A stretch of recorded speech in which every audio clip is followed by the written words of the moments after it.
Well, good evening, everybody, and welcome to the Monday night edition of the People Show with your host and facilitator, Mark Wallace, here with you every Monday night.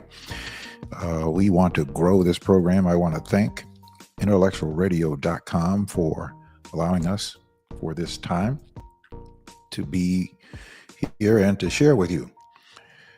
Talked about quite a few things last week, and I have my mantra for 2025 is that we as a people, we as a Black community, we are going to thrive in 25. That's our mantra. We are going to thrive in 25. We're going to get focused. We're going to be narrowly focused on how it is that we are going to make the kinds of progress that we need to make. If we are going to make the kind of progress that we need, or that we want, I should say, certainly, and that we need. What do I mean by that? What I mean is that the entire reason for me, let me just back up a little bit. I started out on the local radio station in Chicago. I never asked to be on radio. I was actually asked by a couple of people to be on their shows and to contribute on their shows. And then I was asked by the management of that same station asking me to host my own program. And I had never hosted a radio program. I grew up in the roller skating business. I was a competitive roller skater for many years. And I ran roller skating facilities down in Miami, Florida, and even in Chicago. That's actually how I ultimately got to Chicago. So very familiar with all genres of music, and I worked as a programmer. We called them programmers. We never called our programmers DJs, but that's in fact what they were. But we called them programmers because you had to really program a full session. And much like they programmed a radio broadcast, you just had to program a full session with music and entertainment for people who were roller skating. So we called them programmers. We took a different approach. So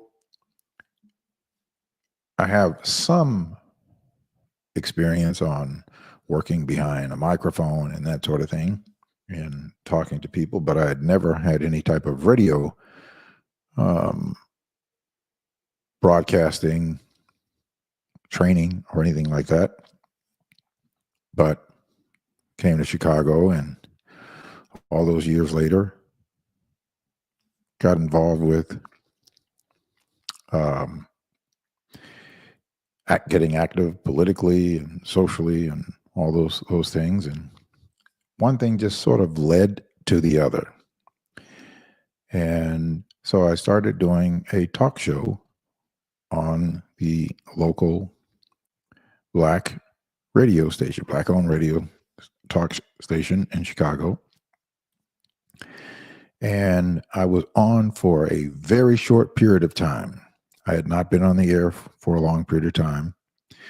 And I was really trying to find a path, or trying to find what was it that I was going to do? What was I going to talk about? And where was this going to go? One night, I can't remember how long I had been on it, but it wasn't even a month or two, if that a young caller called the program, and he said something to me that struck me. He said, I love the radio station and the information that the radio station puts out. He said, but I noticed that you all don't do anything. It's just talk. You don't do anything. Well, I never considered myself to be, and still don't consider myself to be, a radio personality. I've always been an advocate for justice and equity, but I've never had any aspirations to be a talk show personality. So him saying to me that you all don't do anything stuck with me. I went home. It was still in my head of what he said. And I guess you can say that it bothered me to the point that I continued to think about it. And I went home,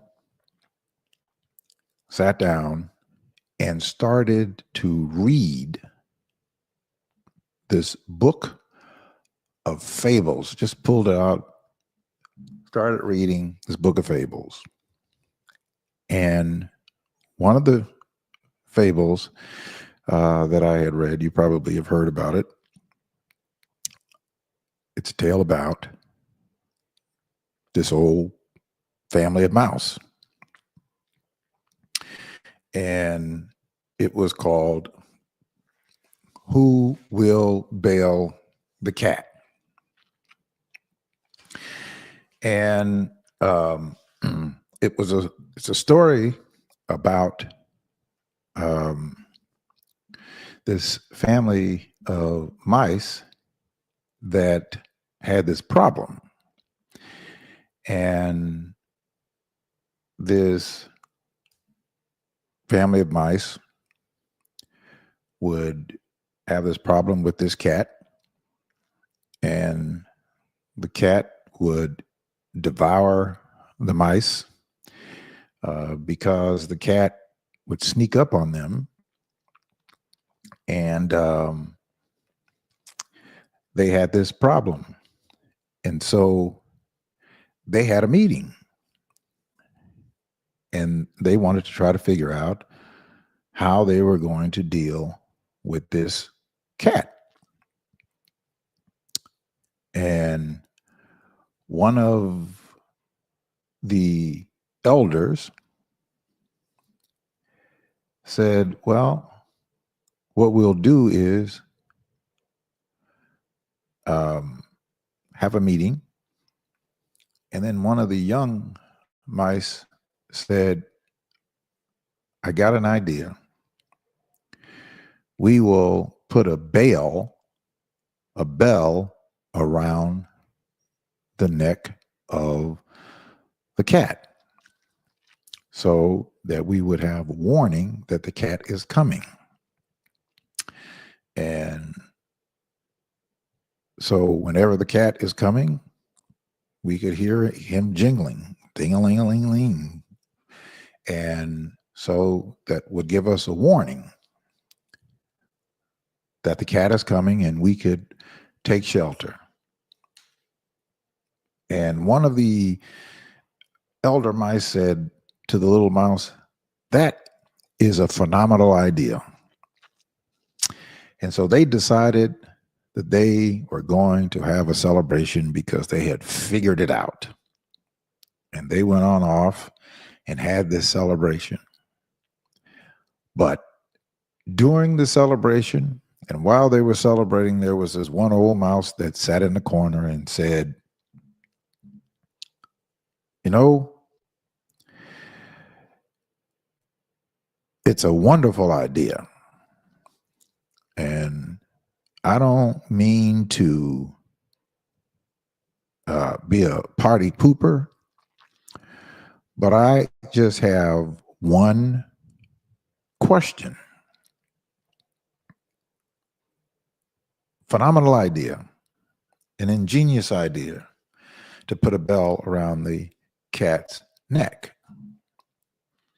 He said, but I just have one question. who is going to bail the cat? And in reading that fable, it came to me of what that young man said, that we don't do anything.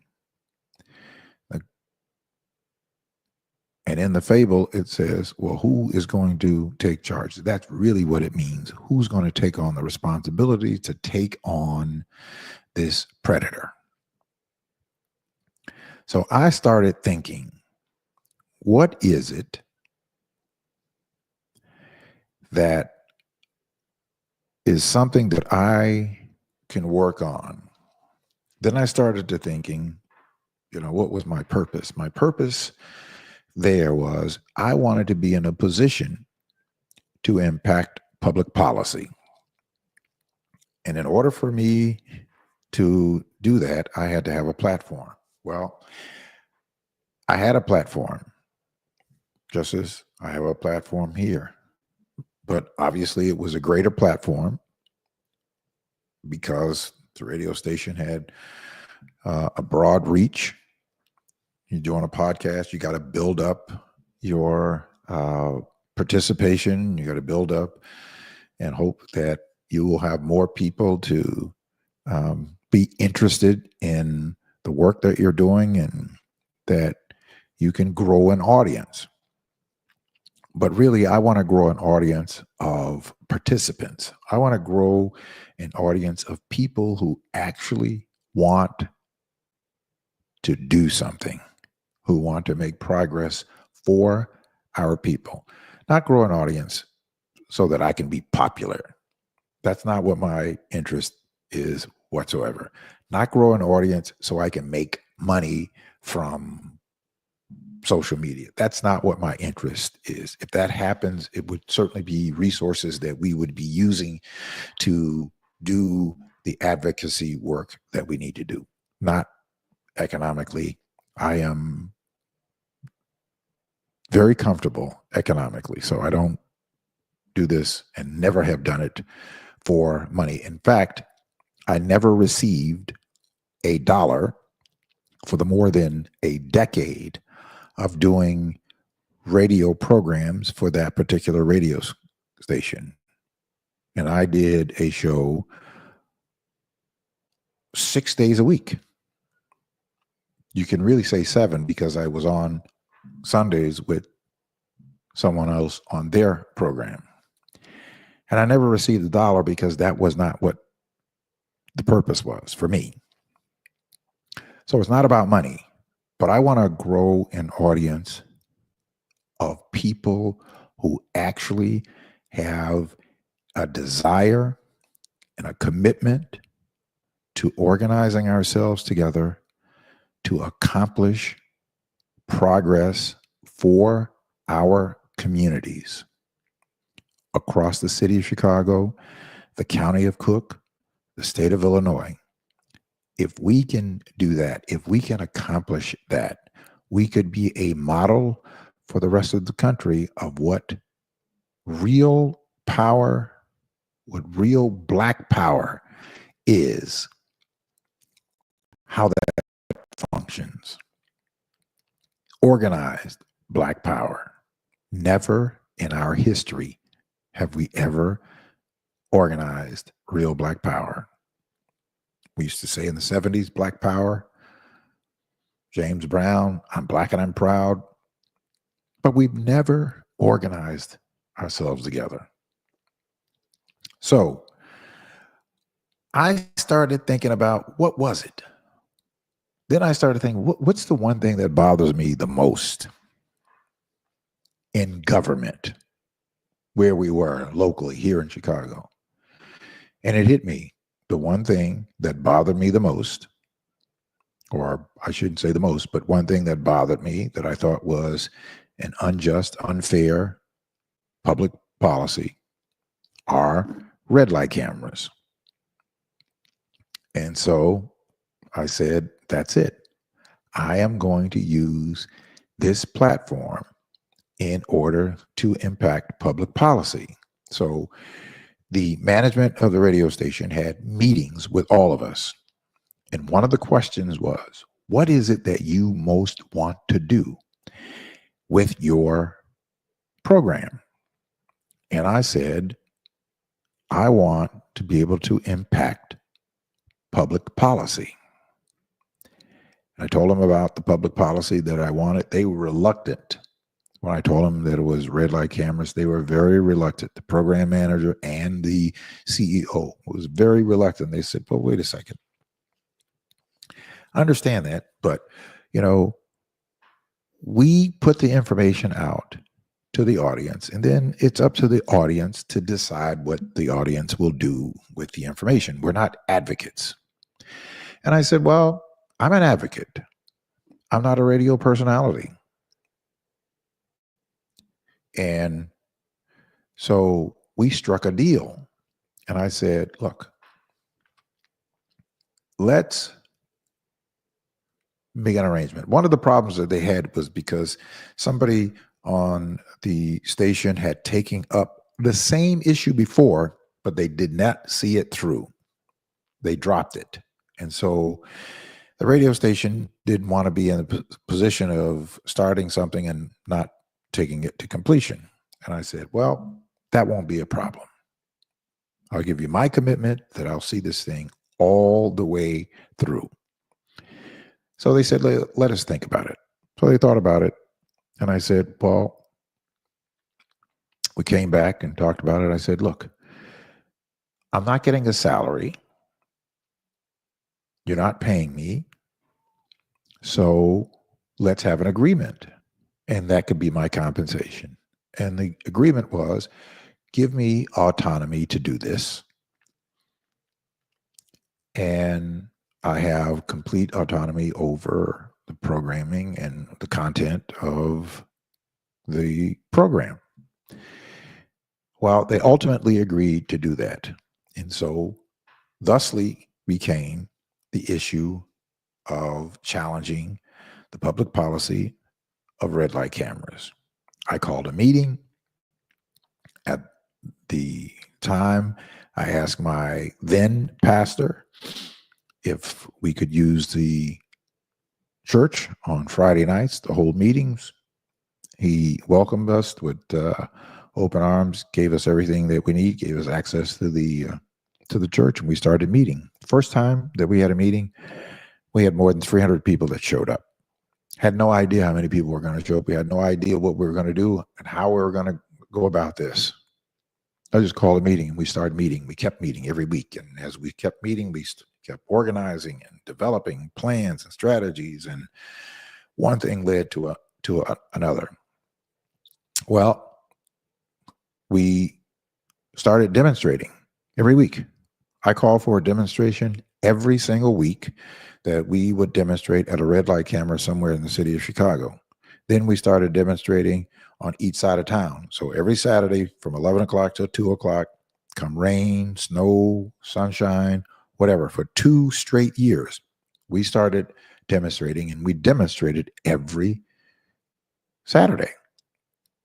And so ultimately, that demonstration led to an investigation by the Chicago Tribune and the Chicago Sun-Times and other news outlets, and led to a class action lawsuit. Class action lawsuit led to a $38 million settlement and $125 million debt reduction, and a changing of how the city did the noticing on all tickets. So as a result of that work, you get proper notice of your parking tickets. They have to provide you with 2 notices before they can end up finding you liable or doubling the fine. So, and then of course we started to continue our advocacy for getting rid of a system that we believe to be an unjust system. So, that was birthed as a result of a challenge from a young caller. And so So we are continuing that challenge. We are continuing that work, and we put so much pressure on Rahm Emanuel that he ended up shutting down 20% of the cameras when he was trying to run for re-election because it was such a hot button issue. So we got $2 million a month knocked off because of the 20% of the cameras that got shut down. That was $2 million a month that of red light camera fines and fees that were not put on the motorists and citizens. But Rahm Emanuel went further, and they discovered speed cameras, and he brought in speed cameras to replace the revenue that they lost from the head techs that he did away with. But my point is that the purpose of me doing this is not for me to be popular, not for me to be famous. I have no desire in being famous for any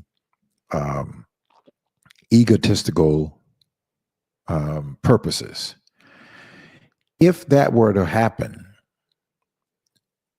the fame would be for the purposes of influencing public policy, for no other reason. That is a tool of fame. You hear people who talk about Reverend Jackson and who talk about Al Sharpton, that they are camera hawks. Well, yeah, they are, but for a purpose. And the purpose is that they are able to use the media to drive advocacy for equity and justice. And that doesn't happen just because somebody wakes up one day and decides they want to do this. That means that they have developed a reputation for working on behalf of others.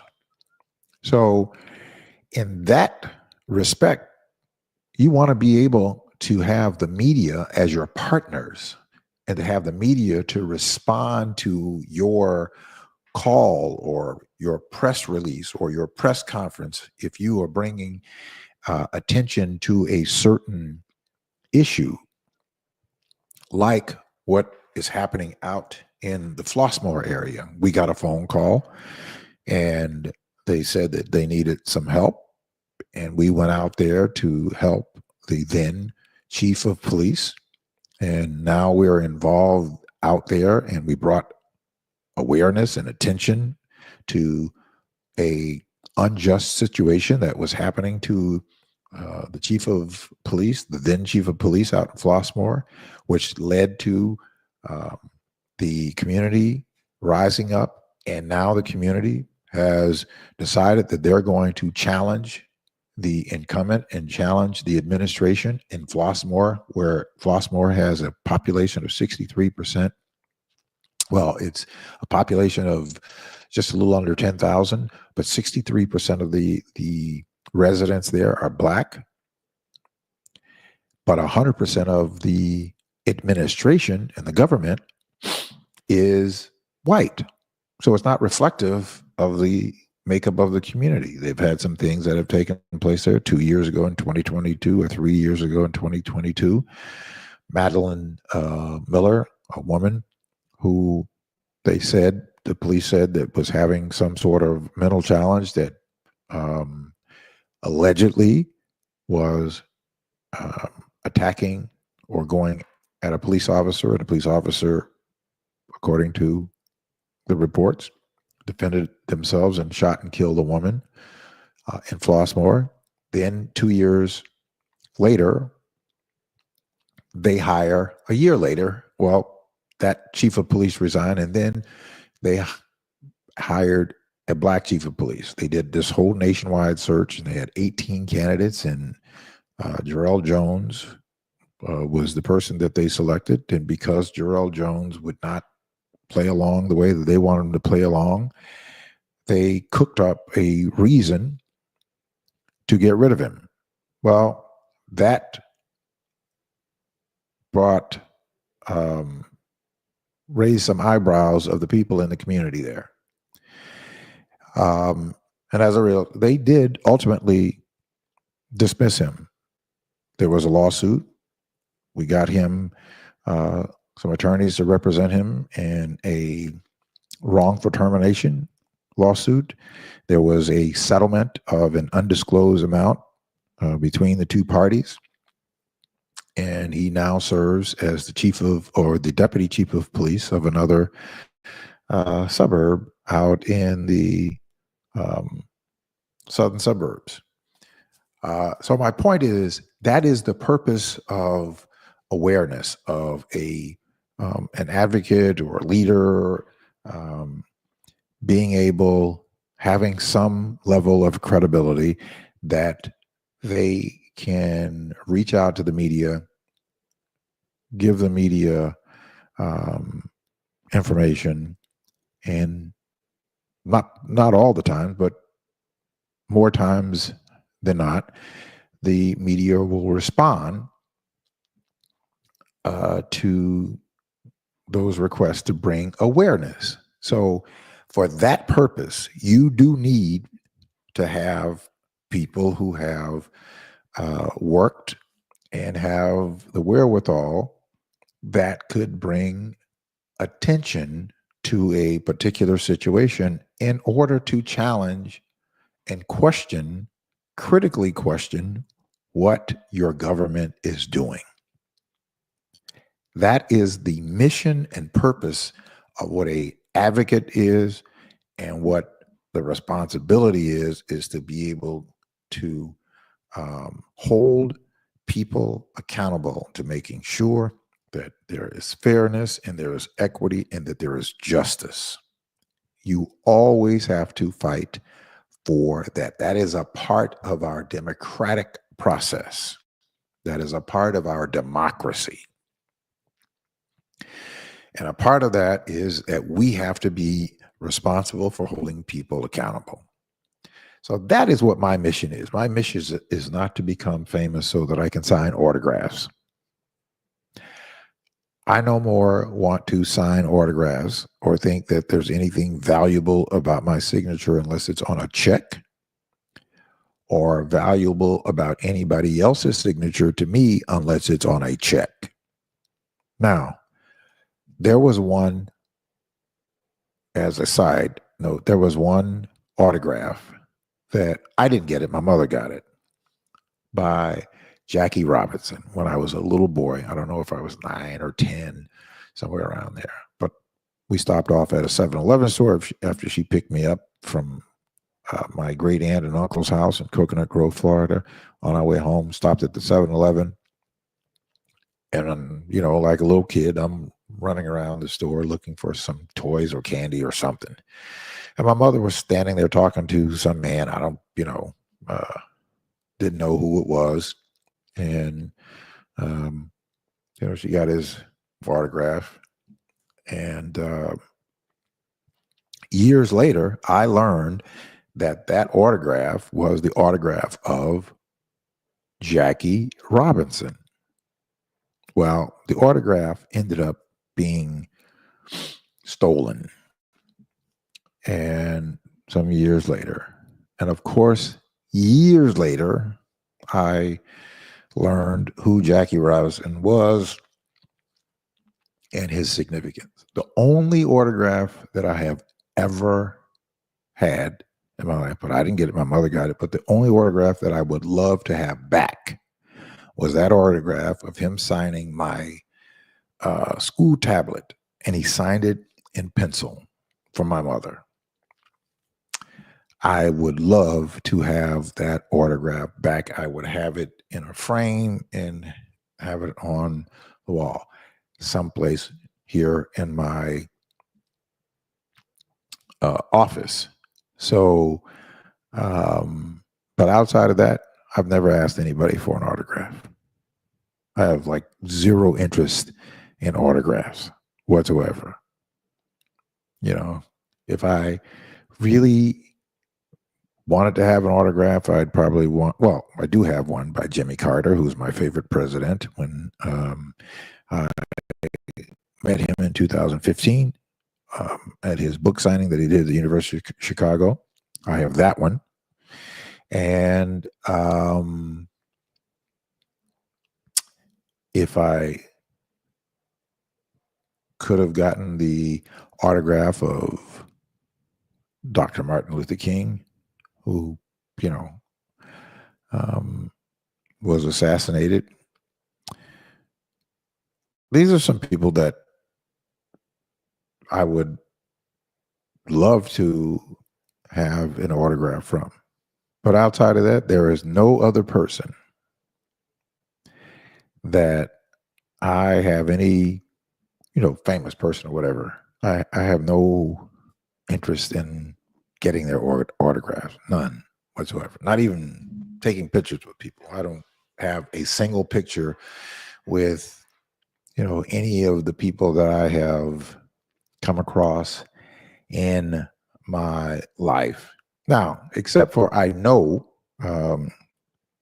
sports, a sports personality, not like I know a bunch, but I know personally, one who, most of you know, Andre Dawson, who actually grew up in the community where we grew up in down in South Miami. And, but I never got his autograph, but, we know him. So my point is, going through all of that, my point is that this is the purpose of being able to make a difference. No one person is an island unto themselves, right? No one person is an island unto themselves. We all really are responsible to each other, for each other. And so you all have heard me from time to time remind us of the famous words of the brother Stokely Carmichael, later to become Kwame Ture, where he says that no black person in this country makes any advancement solely based on his or her talent or worth. All individual advancement is based on mass struggle. We make no progress in this world without shedding our blood. Therefore, brothers and sisters, your advancement and success does not belong to you. It belongs to the people. And if you do not use your success or advancement for the benefit of your people, it is a betrayal of the people who shed their blood for you. That's paying it forward. That's what our responsibility is to each other. So that's really what my mission is for us. The whole purpose of building 10 by 10 to win is about us. It is about building a base in order for us to have the strength to challenge our representatives to deliver equity to our communities. But you cannot have that power and will not have that power operating in a silo. We will not have that power operating as people who are disconnected. If you have a board, like, of dots on a board, it's just dots. But when you start to connect those dots, then you have this strong web of connectedness, and you can't have anything to go between that will compromise it. And the web now, and the dots now tied together in one web, gives it strength to overtake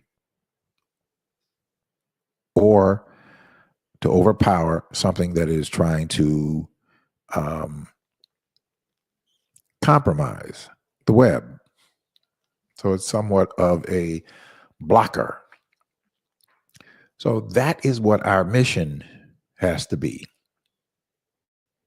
And we can do it in a very positive way, about a positive message and a positive movement. It is not about being anti anyone. It is not about being anti any group. It is simply about being proactive about the equity and about the justice for Black communities. Because the truth of it is, when one group, when the Black community and people in the Black community are doing well, everybody else does better. I'm going to say it again. When the Black community is elevated, when people in the Black community are doing well, when people in the Black community are doing better, everybody, every other community does better. That's the reality. So when we are doing better economically, other people are going to do better economically. When you are lifting people out of poverty and you're giving people the opportunity to participate, then, and you have more people who are generating a very good way of taking care of themselves, and they have the wherewithal to take their family on a vacation, to pay for insurance, to buy a home, to buy a car,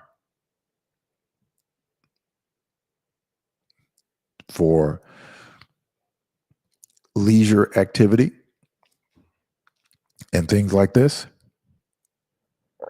That means they're spending money buying other people's stuff.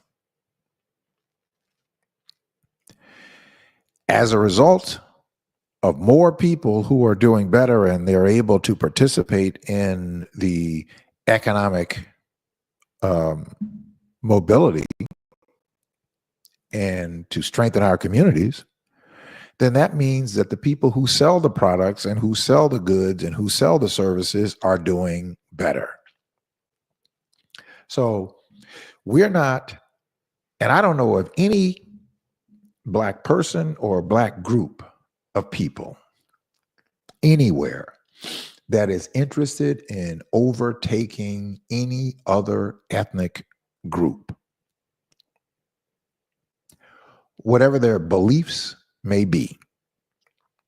That is not what the objective or idea of people who are Black are interested in. We are not interested in that. We are interested in making sure that our children have great learning institutions in their neighborhoods where they live, like other communities do. Our communities are safe, and by making sure that our communities are safe, that means that mothers and fathers and people who want to work have access and an opportunity to a well-paying career. People who are interested in business have an opportunity to participate in business, have an opportunity to get financing, or have an opportunity to get governmental contracts. It is about equity. That is what we are seeking. That is what we are advocating for. And that is what we must advocate for. And we have to advocate for the holistic well-being of our community. And this cannot be done or accomplished with individualism. It can't be accomplished with these micro silos of groups, the way that we have been operating and are operating currently.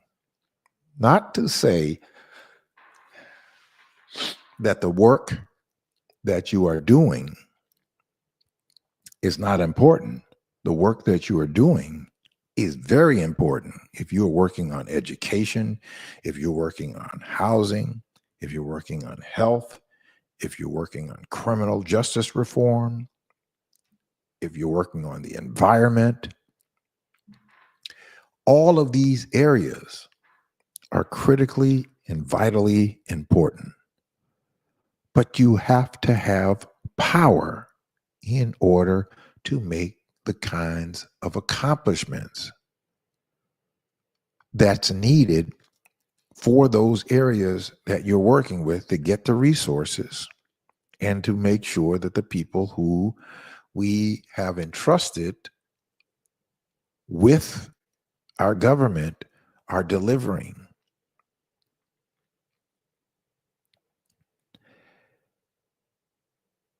This cannot happen when we're operating in silos, not at the progress level that we could have if we mobilize ourselves and organize ourselves in a very positive, committed way. There is no way that we would not be able to make progress in any of those areas with whoever it is that's leading us in those areas once we organize our own independent block. Now, I said before when I went live to let everybody know that I'm going to be coming on live, that our blockage is not the Democratic Party. Our blockage is not the Republicans who have never delivered for our communities. They're not our blockage. You want to know who our blockage really is? Our blockage really is us. It is us. It's nobody else. Look, I can get on here and bring up conversations that will have no impact on your life about certain people, personalities, or some kind of story. But it's ultimately gossip about somebody else's life, which will have no impact on your life or my life. I can get on and talk about all that sensational stuff, and there'll probably be more people interested in talking about that than really talking about things that matter, things that impact your life. Because what one person does in their life, no matter what you may think about it, one way or the other, is really none of our business. And they will have to come to terms with whatever it is that we're doing, whatever it is that they're doing. We have to come to terms with those things if they are not right, moral, or righteous, period. We have to come to terms with that. So you don't hear me talking about those things because they just don't impact my life. They don't impact your life. and they will not advance our communities. So my laser focus that I have said to people who have asked me to come to this, that, or the other, I've said to them that I am not going to another meeting for people to pontificate about strategizing on something that may be a good idea, may be necessary, without talking about we have got to organize ourselves together. If we do not organize ourselves together, let me just give you a little of what will ultimately pass us by. Now, I want to talk to you right here in Chicago. All right?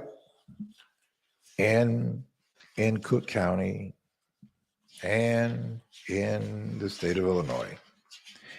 I want to just read some things to you. Now, as a result of this administration, soon to be former administration, President Joe Biden and Vice President Kamala Harris passed some of the most impactful transformation or transformative public policy in the history of this country, and certainly in our lifetime. President Joe Biden's investing in America. This is what's coming to Illinois as a result of the Social Security Protection Act, the infrastructure, the CHIPS and Science, the American Rescue, and the Inflation Reduction Act. This is what's coming to Illinois. Monies that are coming to Illinois. $2.1 billion in funding for high-speed internet, $11.1 billion for transportation investments, $2.6 billion for private sector commitments to invest in electric vehicles, $1 billion to provide clean water across Illinois, to improve the water infrastructure, which includes a $337 million dedicated to replacing all toxic lead pipes.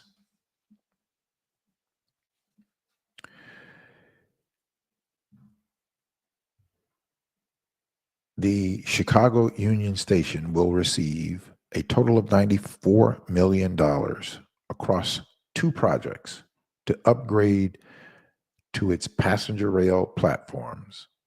Both projects will add capacity to the station,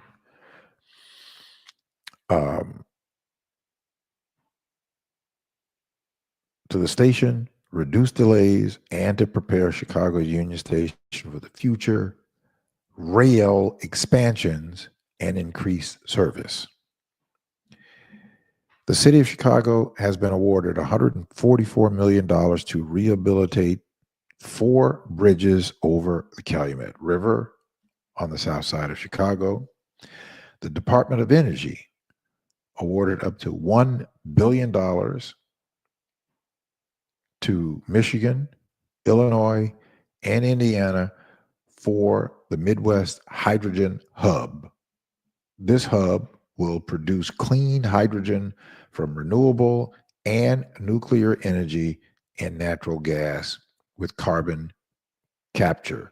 And it will be used for industry such as a steel and glass production, transportation, and power generation.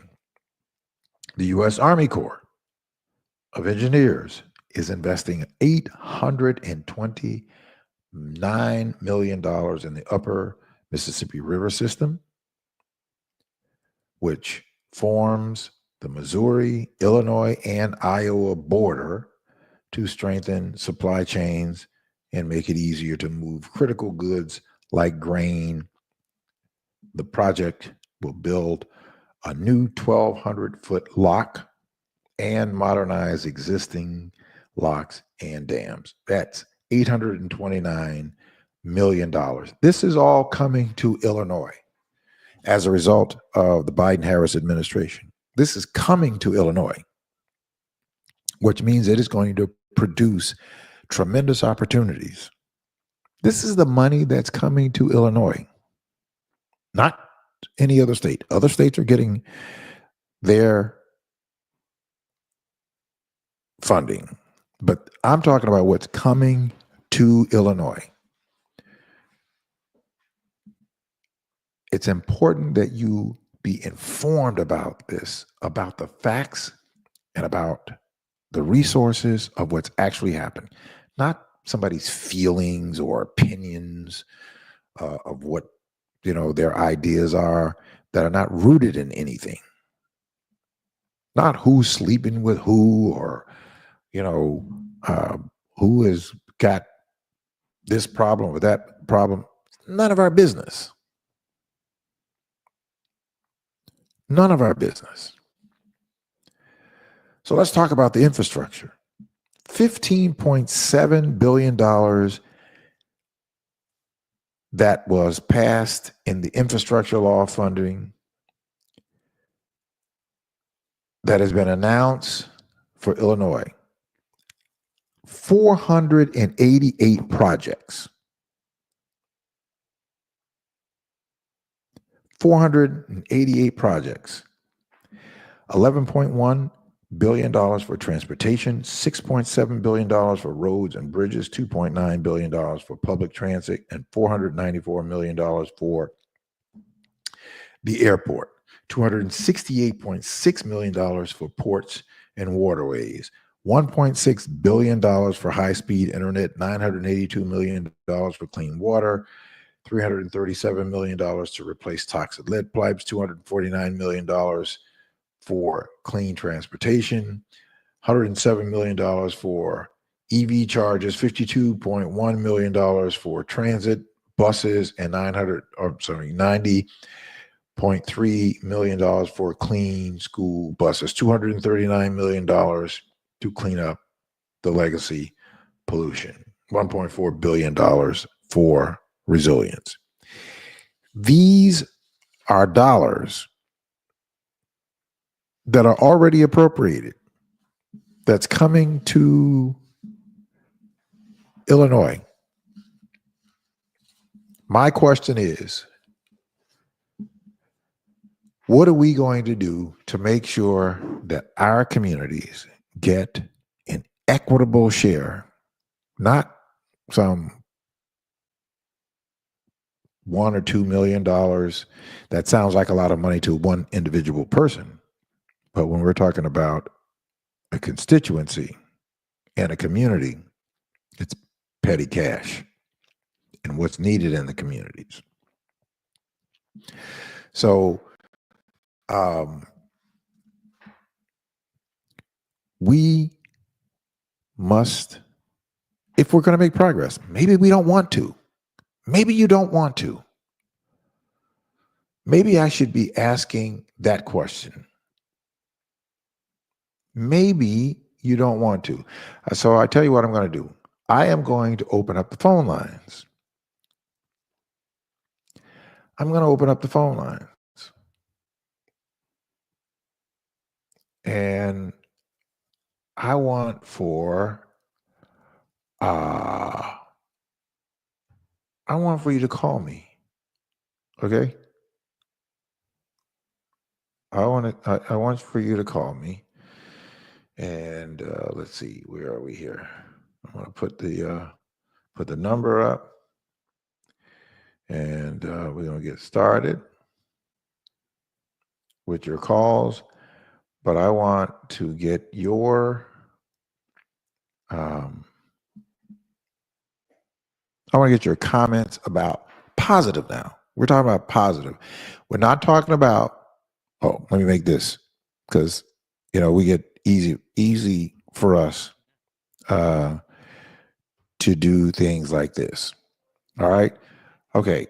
So our telephone number is 951-221-8221. 951-221-8221. 951-221-8221.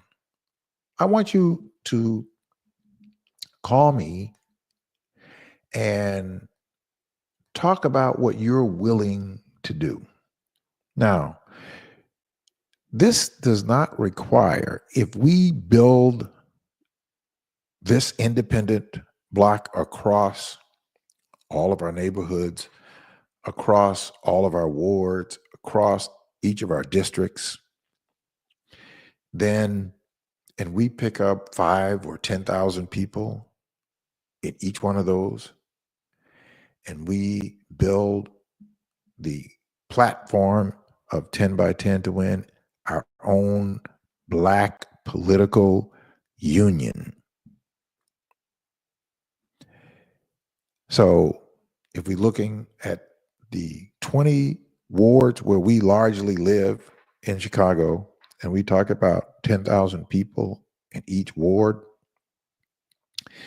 then we're talking about 200,000 people, and 200,000 people that if we were to have each person at 200,000 to pay $10 a month, that's $2 million a month that we have to fund whatever it is that we need to fund: campaigns, lawyers, petitions, all of those things, challenges, whatever it may be, for the people that we're going to target, and for the people that we are going to target with replacement candidates. We have now empowered ourselves in a way that we have never been empowered. We need to do it even before we have to cast a vote. Why? Because of what I just told you about in the Investing in America agenda of the bills that have already been passed, the money that's already appropriated, the money that is going to be flowing to and through the state of Illinois. And if we don't have a strong voice, meaning that we have to have a wide tent to making sure that we can make demands upon the governor, upon the state reps, and upon the state senator, upon the speaker of the House, that we, as the body block of voters,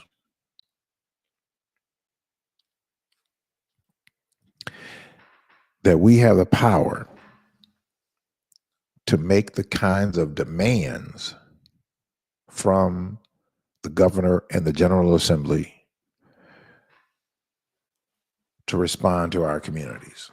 Now, one of the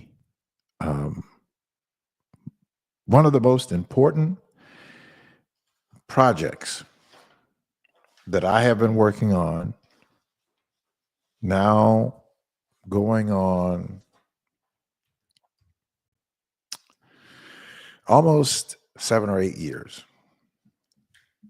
I got an email today from about the South Suburban Airport that I've been working on with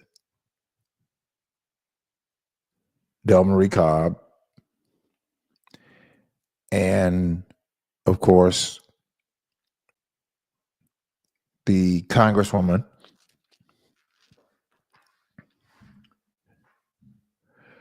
So And Del Marie Cobb forwarded this email to me, which was very encouraging. And Congresswoman Kelly asked that this be shared with you, an update on the South Suburban Airport request for qualifications process. 12 development teams have responded to IDOT's request for qualifications and requested one-on-one meetings with IDOT to discuss their proposals. Those confidential meetings begin next week. The development teams are impressive. Some of the largest aviation, air cargo, construction, and finance teams in the world are members of the various teams. Various teams members include Amazon, FedEx, Boeing, Bechtel, Clayco, Loop Capital, AV Ports, Edgemore Infrastructure, FH Pashan, Tandem Development, Kiewit, and more. That is very good news. That's very good news because that airport is going to create tremendous opportunity. Tremendous opportunity for careers, for economic empowerment to that entire region, and even in Chicago. These kinds of investments are coming. And if you and I are not organized, people who will need the opportunity the most will get passed over.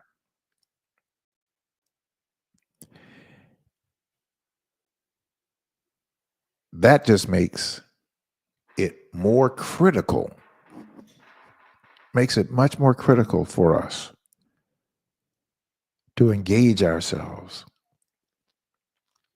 in organizing ourselves so that we can speak to those who are in political positions, where it's our Congress people, state reps, state senator, mayors, and our local villages, alder people, Cook County commissioners, all of those.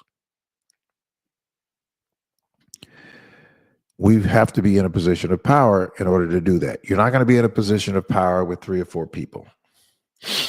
You might have information. I have a lot of information because I eat, drink, and sleep the political process and the substance of it and all of that sort of thing. However, I cannot be a force on my own, regardless of what information I may or may not have.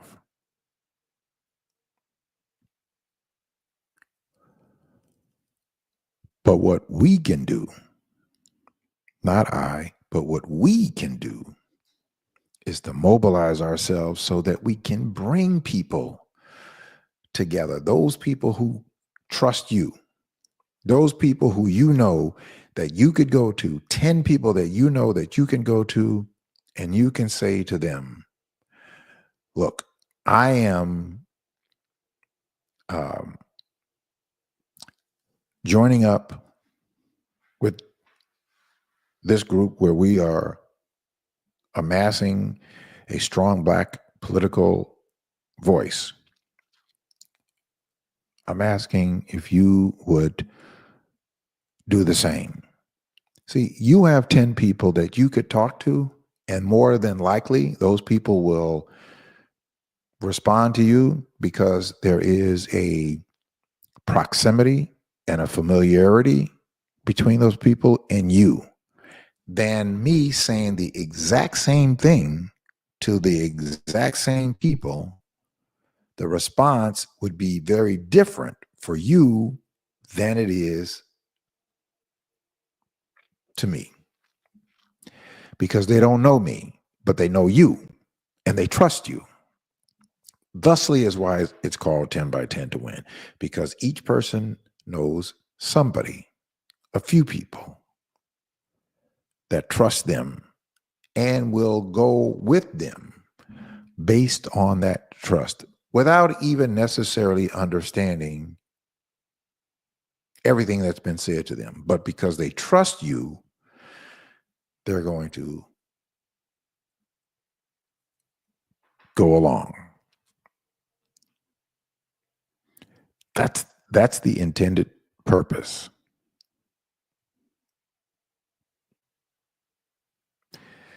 So that if we continue to do that, so 10 people getting 10 people is 100.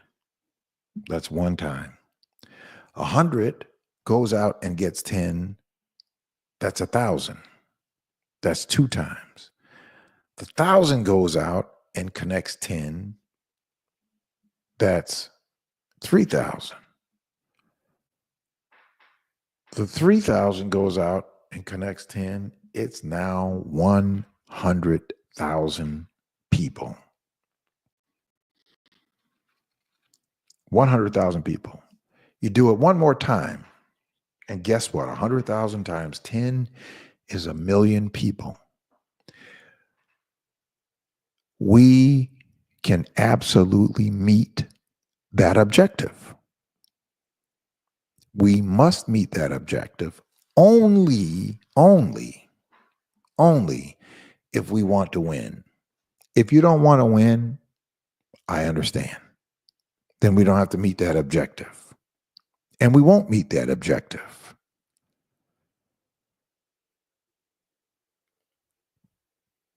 We won't meet that objective.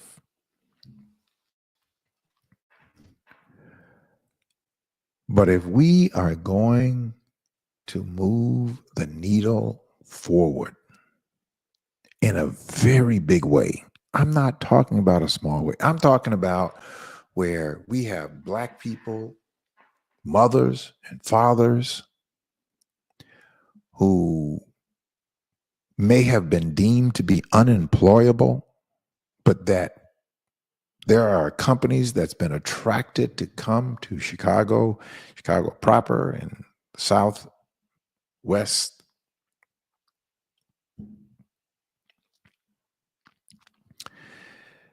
That more people will be participating in this upward mobility. Corporations will be getting stronger and they will be making money because they have a strong workforce.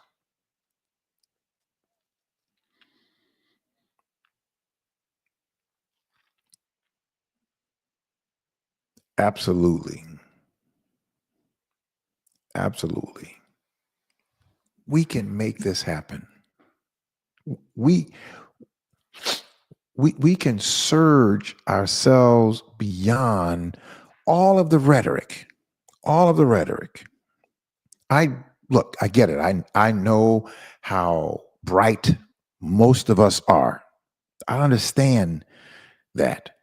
We've got information and all of that and ideas. Wonderful. Hold on to those ideas.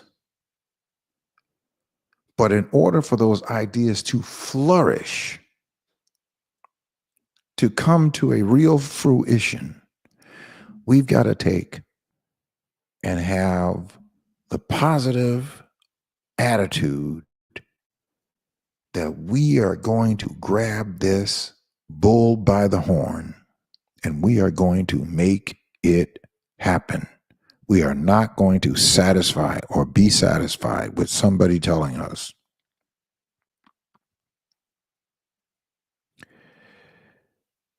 that we can't do it, that we will not do it.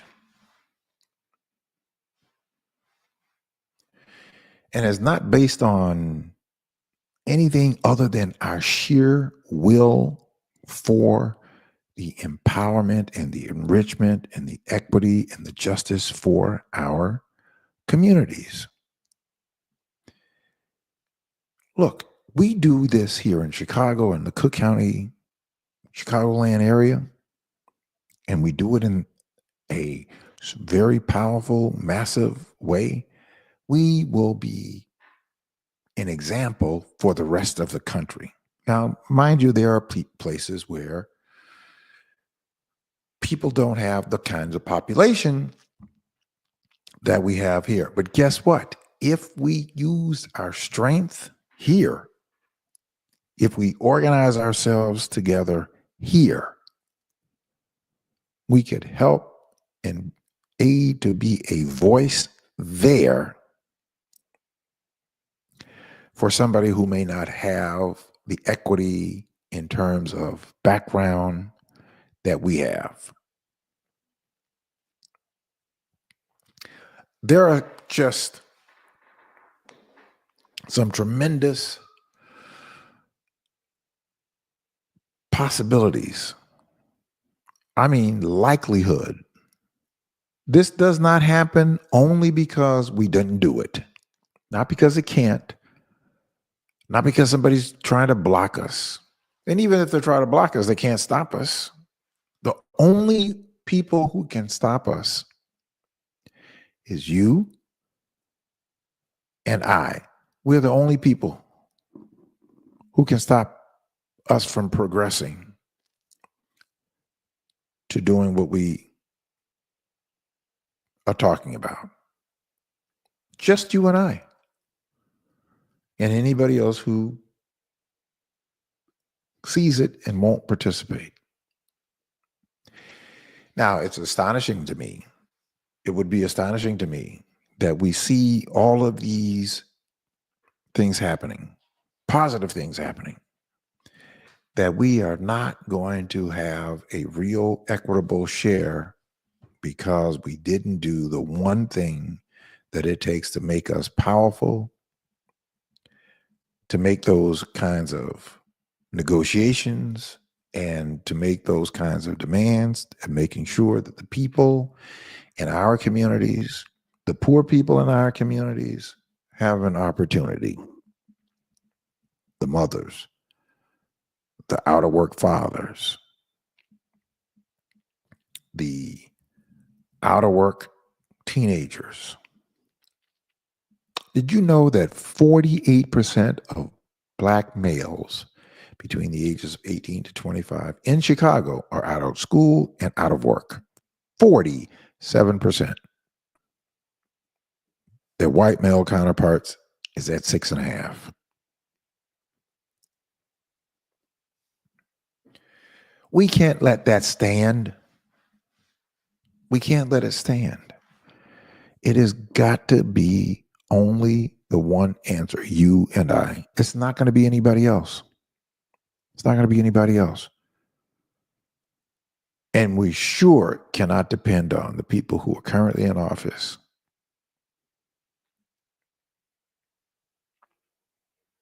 to do anything.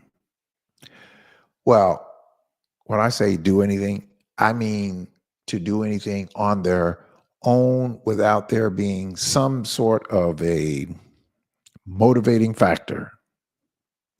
And that motivating factor could be that there's somebody else that we may be considering for that same position.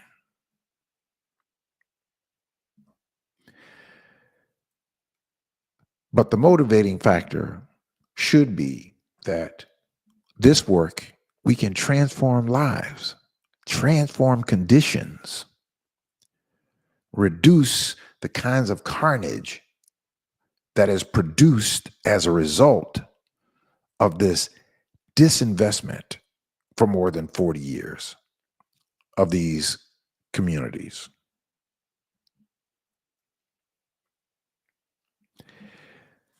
So 951-221-8221 is my telephone number. Pick up your calls and want to hear what your commitment is. I just think that we have to do, well, it's not even something to ponder. We just have to do it. If we are going to be that strong community, if we're going to be that safe community, I want to see our communities on the south side and the west side,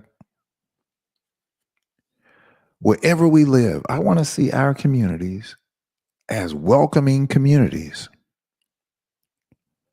where we have such low levels of domestic violence and drug related problems, that all of that stuff has reduced because we have produced the alternative. What's the alternative? The alternative is for children to be able to be in a great education, for mothers and fathers to be able to go to a job, start that job, and become a place that they will be able to retire from, earning a very good living.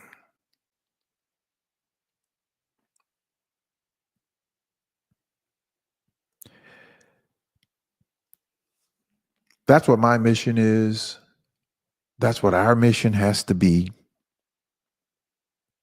so that we have thousands of people in our communities that are getting up. Then they don't have to travel an hour and commute to work.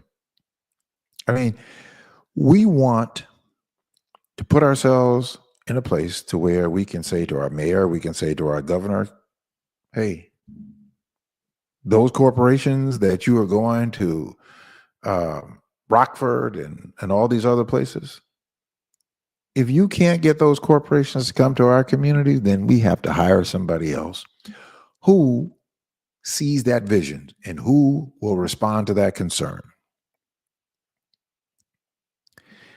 That's the kind of power that we need. I don't care whether it's Governor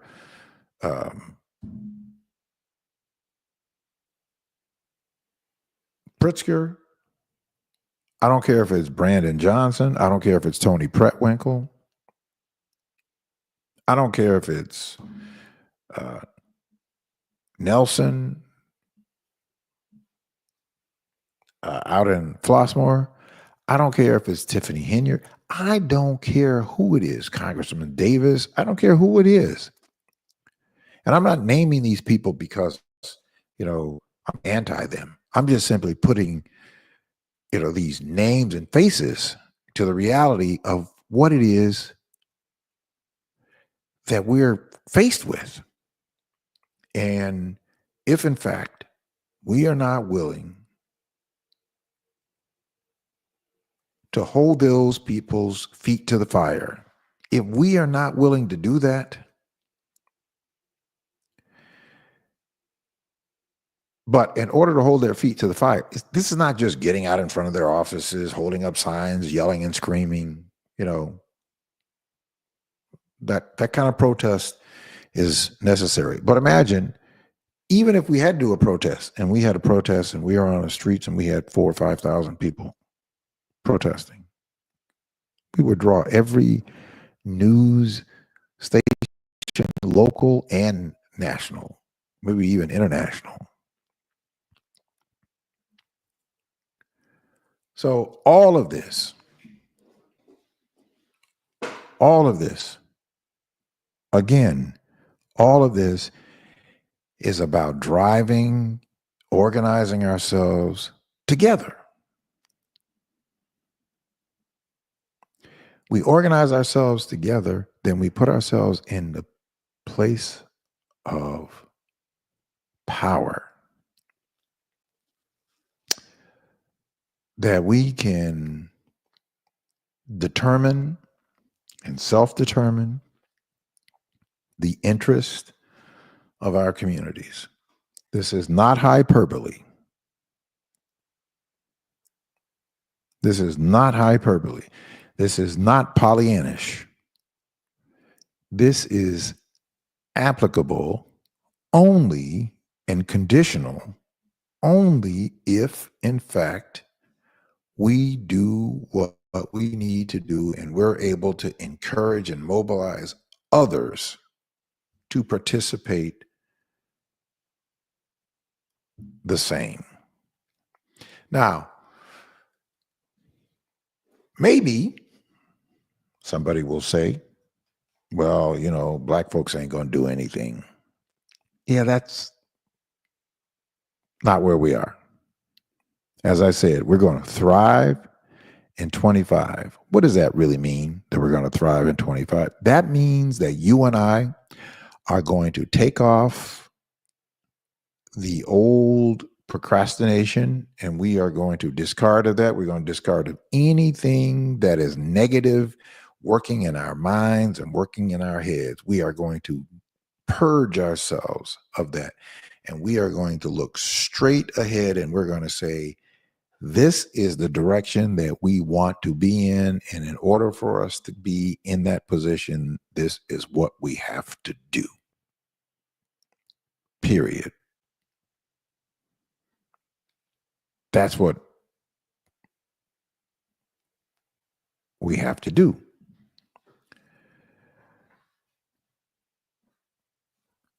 Now, if you're just interested in like entertaining, tuning in and just entertainment, if that's all that people are interested in, I'd like to know. I would really like to know if, in fact, there are more people who are not interested. And once we know the information, right? And here's the information. In Chicago, the city of Chicago proper, we are about 1/3 of the total population. But we also represent the largest single block of registered voters, of black registered voters in the city of Chicago than any other ethnic group. Move that and expand that out to the suburbs. We now have upwards of 1.5 million people. Are we going to organize all those people together? No. But if we organize 200,000, if we organize 100,000, it will impact the other 1.3 million or 1.4 million without question. And it puts us in a position to impact every primary election and every mayoral election where we live. We have that strength because we're going to go and we're going to slate and we're going to select and we're going to elect people in all of our different villages, wards, city limits, districts, all of that. That's precisely what it is about. Moving us in that positive direction. Then we will be able to make sure that people, no matter what they want to do, whether it's business or school or a career in a certain task. Look, this airport that I just read to you about, that the request for qualifications have come in by more than 10 very capable developers that's interested in building and developing the South Suburban Airport.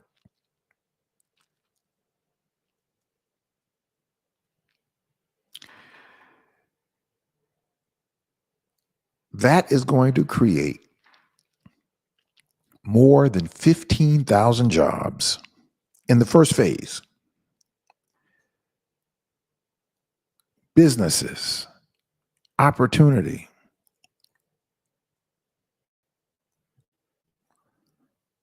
That airport, not to mention all of the external or the existential things that will build up as a result of the airport. Hotels, restaurant, entertainment, all of those areas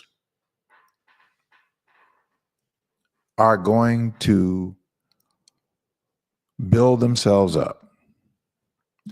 Now, I'm asking you,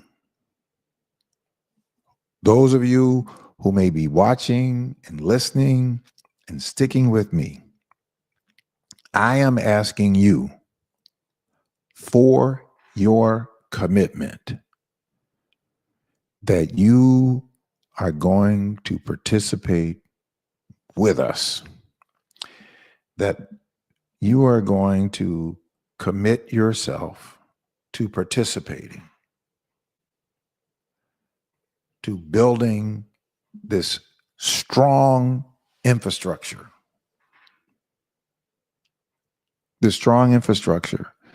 that we will be able to go into any political office, and come out with what it is that we demand.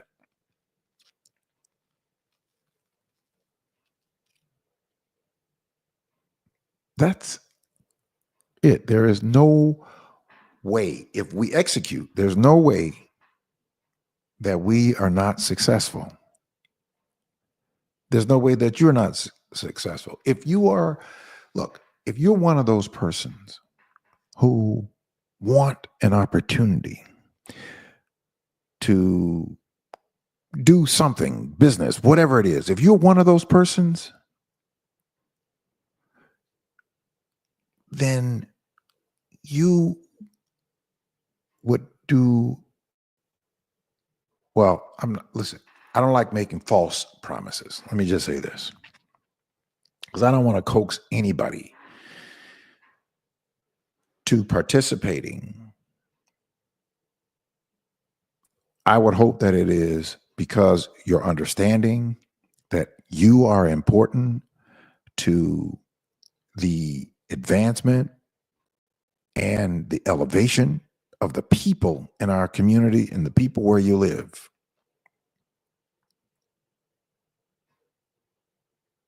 That's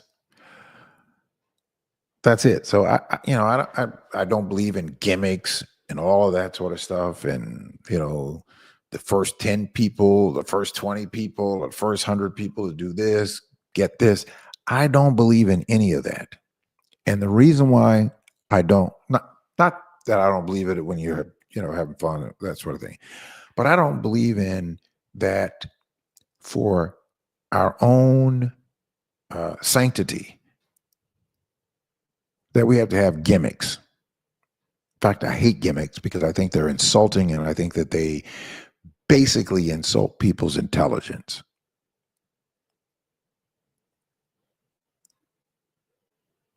Period. So I just not one of those gimmicks. I want to be straightforward. And the reason why I'm going straight forward is you going straight forward, then it is easy for you to pick up somebody with a crooked stick. My big daddy says that you cannot hit a straight lick with a crooked stick. So that's the reason for me is easiest to go straight, because to go straight forward, it's easy to pick up somebody who is trying to compromise the process. And look, I think that we stay positive and we have a positive campaign, positive message about things that we want to happen and things that we want to see happen in our communities. There is no, in my opinion, there is no losing.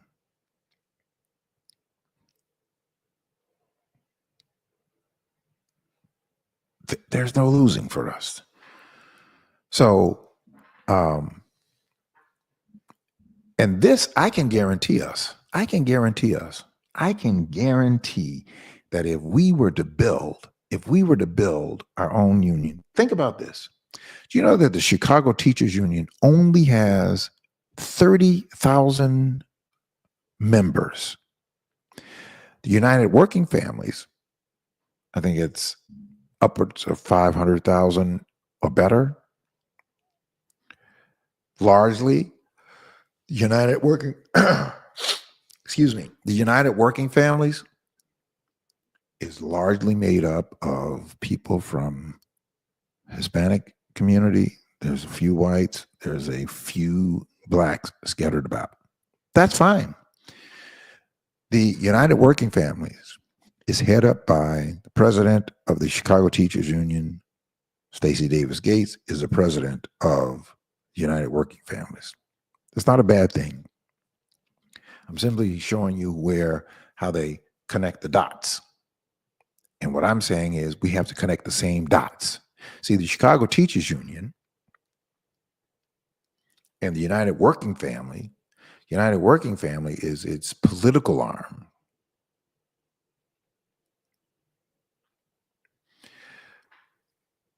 But the United Working Family forged the way for Brandon Johnson to get the groundswell of people because they had a tremendous ground game.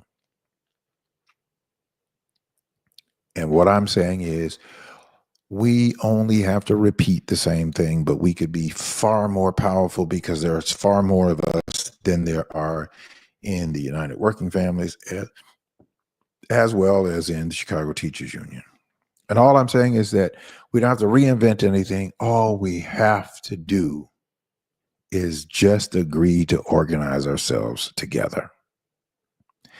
It's not about blowing smoke up anybody's ego. Because if you want to have an ego over nothing, have at it.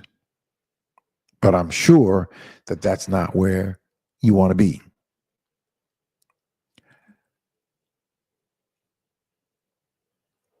We want to be in a place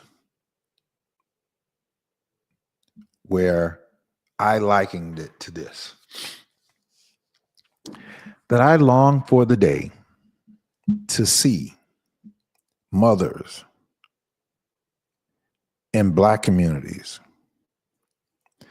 that are pushing strollers down the street or down the sidewalk with your girlfriend pushing her stroller. And the most critical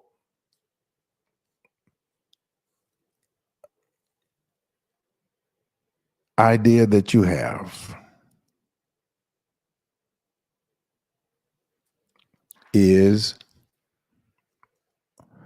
or the thing that you have as a mother who is, you're a stay-at-home mother because your husband has a very good job and you can stay at home and love on the children and take care of the children because can't nobody give your children love like you can in a daycare.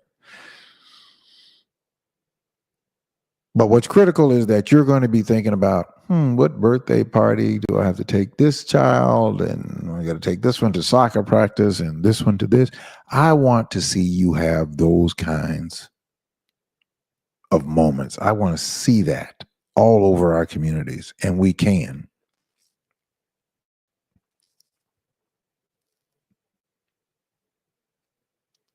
We absolutely can reach that kind of what I would call not quite utopia, but certainly it feels real good. Just thinking about it, man. Thinking about having that kind of wherewithal. Now, the infrastructure. Let's talk about the infrastructure. 10 by 10 to win. So you got 10 by 10 to win, which is the voting block. It's the political arm. It's voting block. Then you have other groups that are already established. And what we're not saying is that you have to abandon the work that you've already been doing. In fact, no, we want you to continue that work that you've been doing. Continue that work that you've been doing. However, we're just saying, let's bring us together so that the work that you're doing, let's say you're the person who is leading us in education, right? And you're negotiating for better schools. You're negotiating with the Chicago Public School Board and the Chicago Public School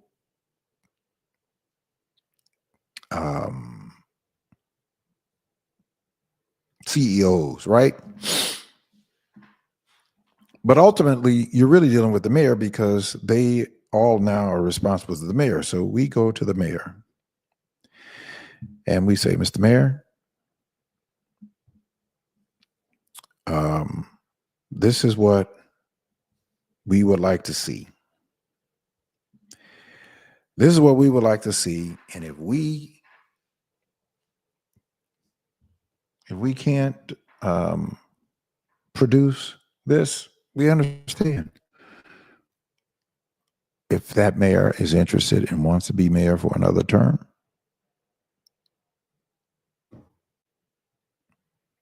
then that's what we have to do.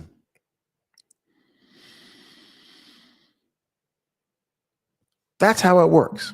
Now, look, we're going to be cutting off a little bit short here tonight, but I had hoped to hear from some of you, and maybe, you know, some of you might be a little bit shy about talking, you know, or not. But, you know, I just want to hear from you, your commitment to wanting to participate, and then also with your ideas. Now, look, I have a caller here. I'm going to pick up your call in just a minute. But there are things that we can do also, right? Now, I want to make sure that if you're not, please make sure that you text 10x10 to the number 855. I'm going to put it in the chat. Text 10x10 to the number 855 909 1385, right? So that you can get the text alerts, which are the Zoom meeting links that take place on, I'm going to put it up on my screen, that take place on Thursday nights at 6:30. And it is all about us organized. I mean, it is narrowly focused. All right, let me pick up your phone calls. Welcome to the program. Who am I speaking with? Great, Janae. How are you? Thank you for calling.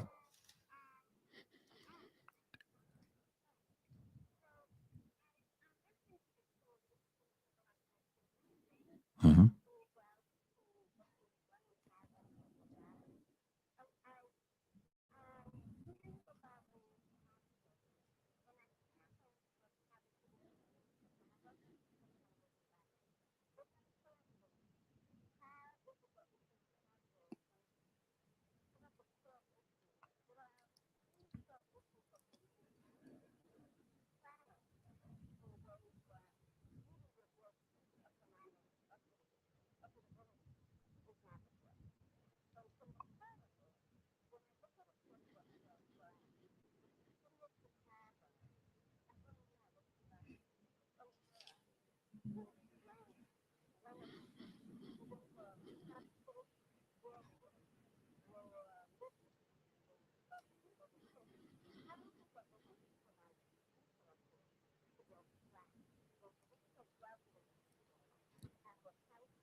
Okay.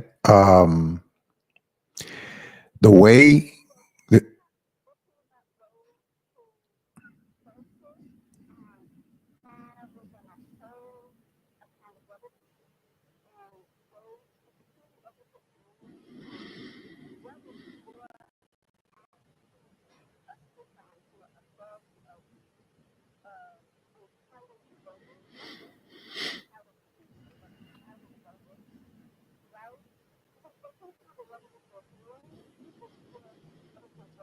mm-hmm.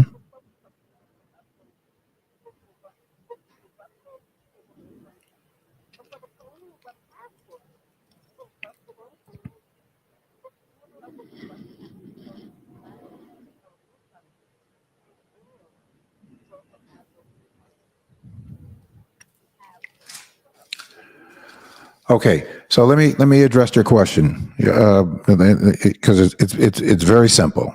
It's very simple. Whatever the issue may be, or however you look at the issue, or however you opine about it, in order to address any issue, you have to have fundamental power to be able to make the case, to make the demand upon those who have the responsibility for making the investments of our dollars. And there's only one way that you can address that. Only one way.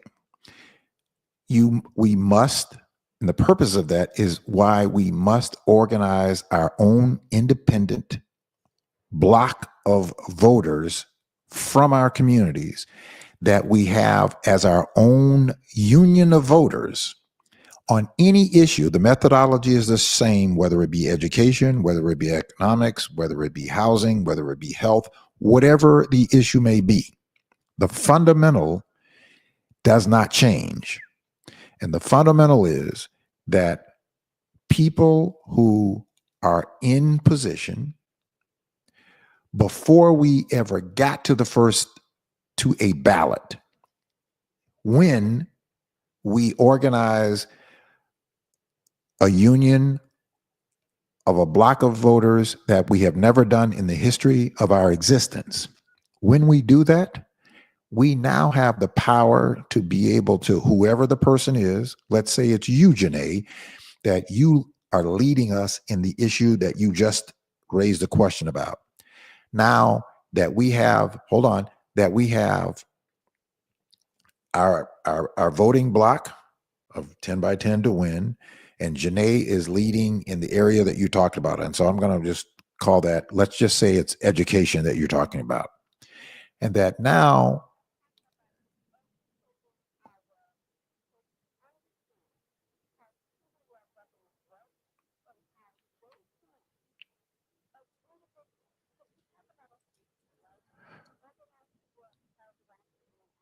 no. Let me stop you. Let me stop you there. Let me ask you. Let me just stop you there for 1 second. Let me stop you there for 1 second. We did not organize. We did not organize. We mobilized to get a person elected. We never organized. Organized means that you have an institution, and you have a structure that is in place, regardless of who the person is that may be in office at the time. But you have a structure in place that if we were organized when Harold Washington was in office, when Harold Washington died, if we were organized, we never would have had the kind of dissension that we ended up with.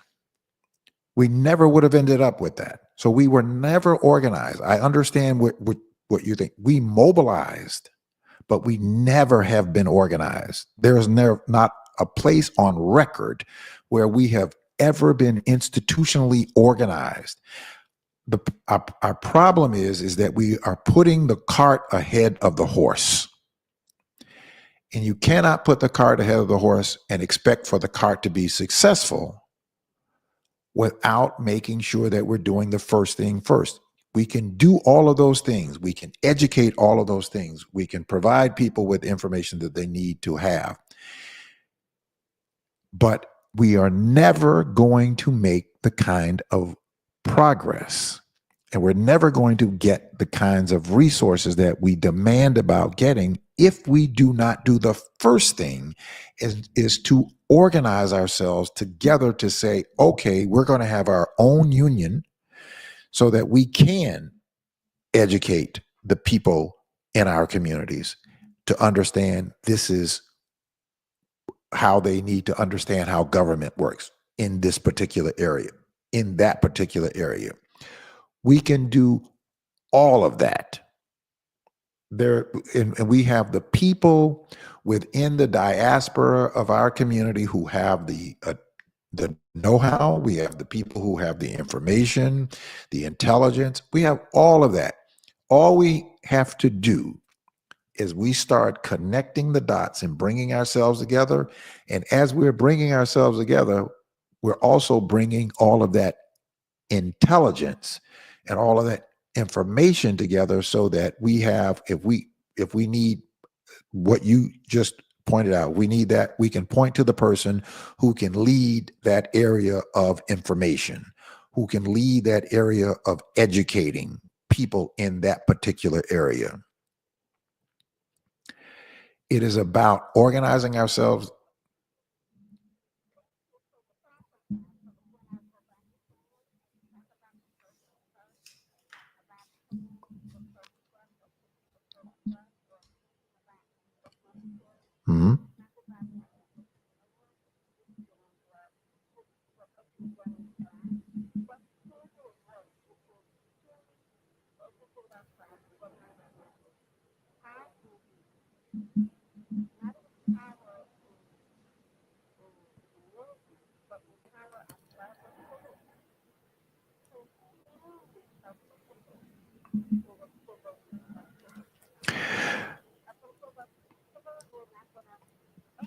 Janae, I hear what you're saying. I hear exactly. I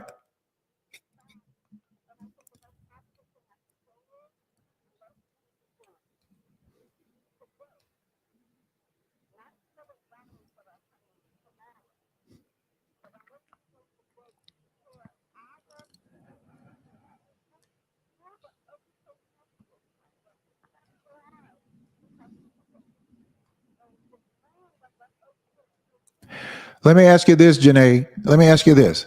Let me ask you this. Let me ask you this. No, we won't. But let me ask you this. Let me ask you this.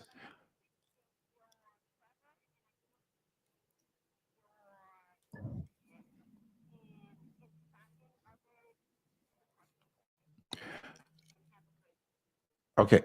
I want to, but before you hang up, I want to ask you a question. Janae? Okay. Um, are you there? Okay. I want to ask you this question. You said about educating our people, right? How do you educate people if you don't have their attention?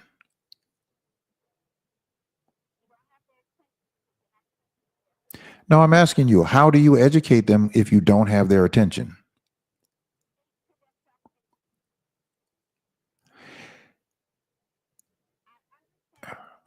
Yeah, yeah. See, but what you're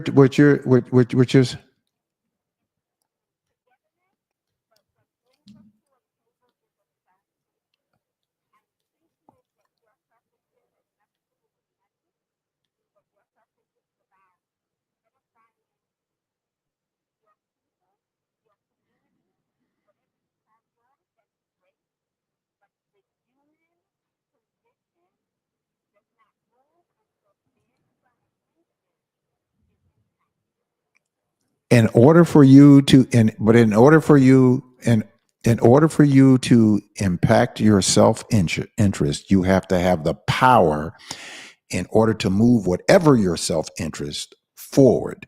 You have to have the power to do that. You have to have a team to do that. You might have, let's just take it a sports illustration. You have a team. Well, I'm just listening. Just hear me out. Just hear me out. Okay. Just okay. All right. Thanks a lot. Okay. Let me just speak to that.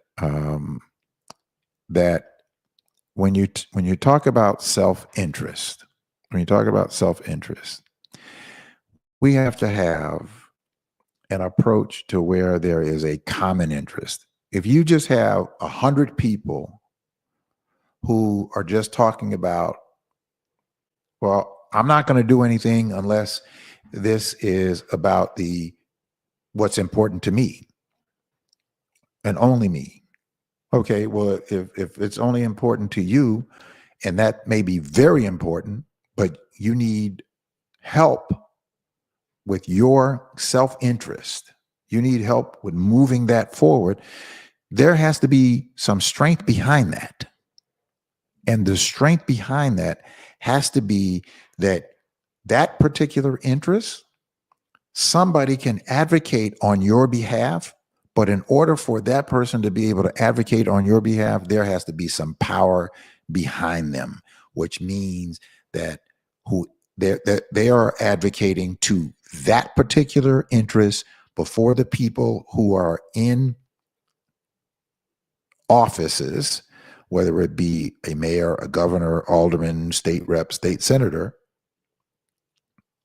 to go before those committees, you have to have strength behind you. That's why unions are very important, are very strong. That's exactly why unions are strong. They are strong because they do have self interest, but they operate as a unit and they're able to deal with the different interests because they have a level of strength in terms of numbers behind them when they go and talk about any one of the interests, any single one of the interests, that they're able to go and say to whoever the people that are there, these are the things that are important to us, and these are the things that we are demanding. If in fact you cannot deliver to those issues, then we have to make a change, and we will have to hire someone else who can deliver to our interest. If you're going to operate in an individual basis, then collectively of that, and that interest is extraordinarily important, because your needs may very well be different than the next person's needs or demands. They may very well, but they're both important. And we have to make sure that both of those issues get addressed. And the way that we make that both those issues get addressed is that you have to have the force to say to those people who are responsible for addressing those issues, they have to know that there is a threat. That's exactly whether people agree or disagree, but that's exactly what's happened with the whole MAGA movement, where you have people who are in the Republican Party, who are representatives, who may not agree with a particular approach or issue, but they will not buck what the masses have said that they want for them to do. And they have to deliver on what the masses have said that they want them to do. And because that ability to persuade them or to be a threat, they have to operate and address those particular interests. And the methodology does not change. The methodology does not change. So we can spend a lot of time on individual interest. Individualism is a toxic cancer. It is a suicide for progress. It is a suicide for progress. And we have all of the talent and the intelligence and people who can educate. We have all of that throughout the diaspora of our people. The one thing that we do not have is the fundamental methodology, and we've never, ever institutionalized it, which is why we find ourselves regressing in all of those areas. We find ourselves regressing from education to economics because we have not institutionalized power. Power is not just having information when you're talking about moving the political spectrum. It's not just information. You can have the information, but you have to have the power to be able to make the demand with that information. You have to have it.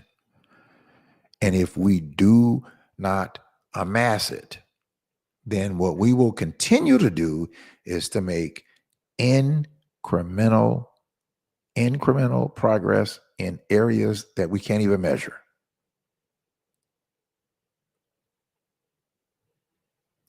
Now, so See, we're getting into all of these questions. We're getting to all of these questions that we will easily be able to address. And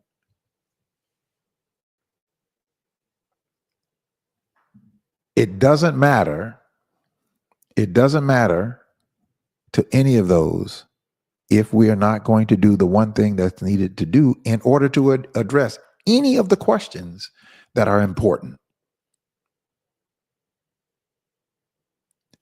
If we are not going to bring a real collaboration together of our people in order for us to address any question that you have, like for instance, all right, let's see, Mike says, who controls the creation of the policy?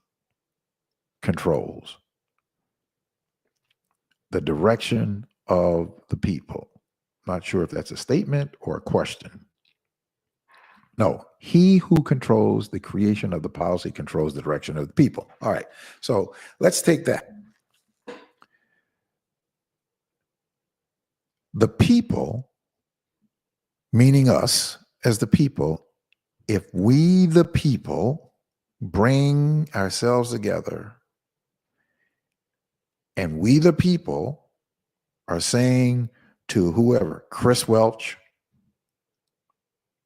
Governor Pritzker, Brandon Johnson, Tony Pretwinkle, any of the mayors in the different areas now, or state representatives or state senators, if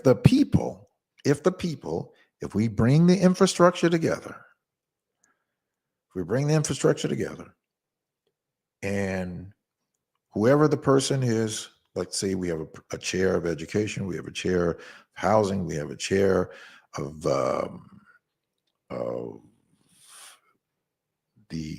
let's say, environment, we have a chair of this, right? And all these people who are working, that one person in each one of those areas that's leading, and that person goes before a committee and says, our community demands this in this area. And all of those people,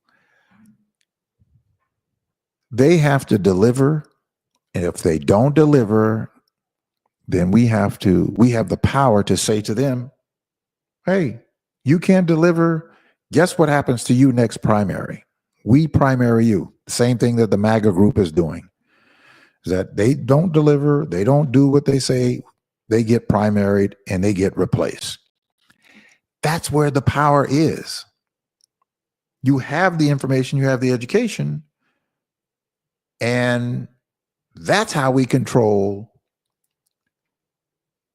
the creation of the policy, by controlling the person or the persons or the positions and telling them what the policy is. Do you know that you can actually write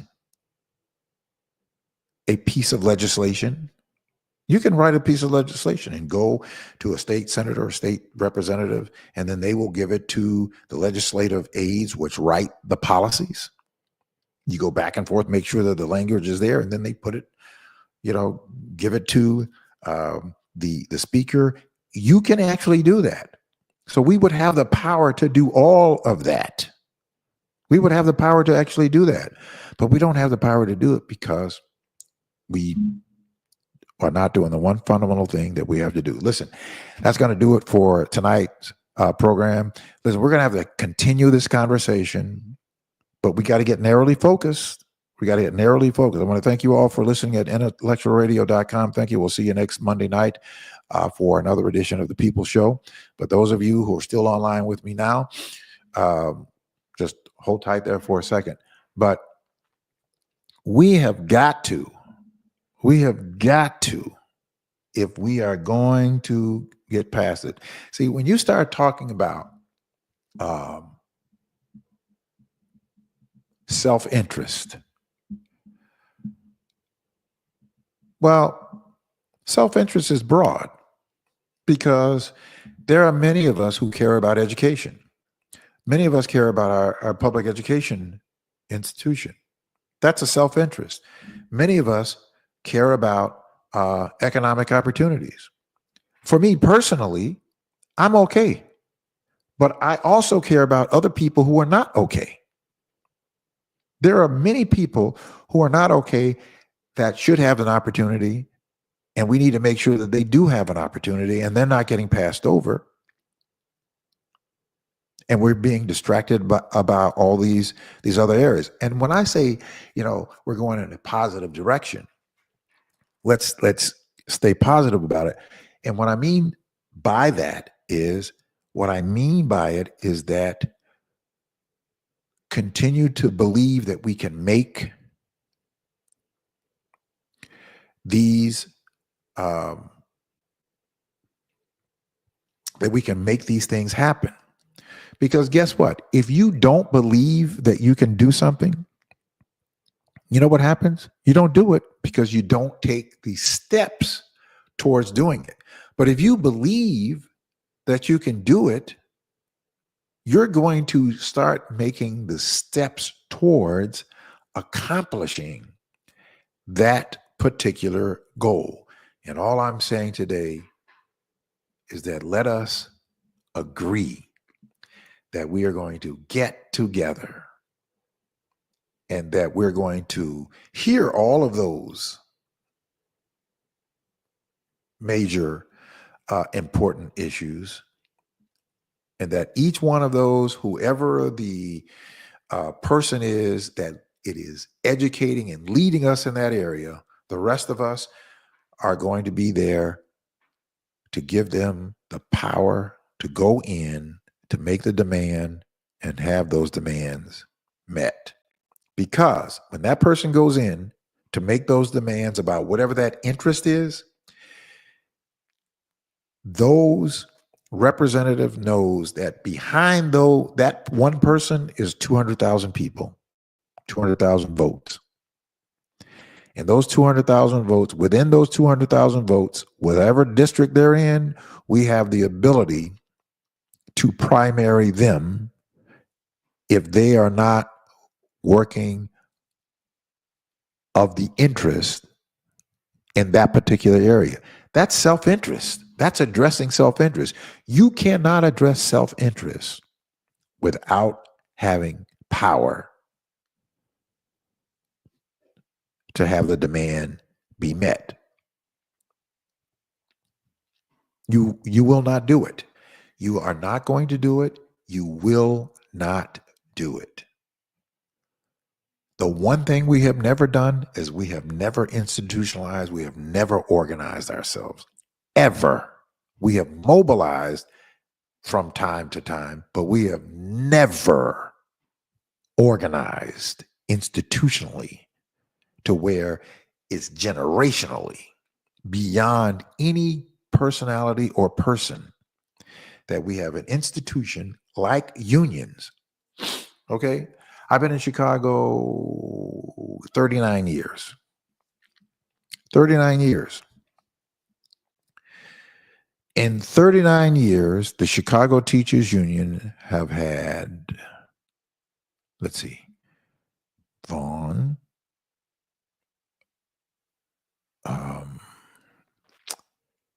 we have, well, let me look it up because we got time to do this. I just want to show you something. This is institutionalized strength.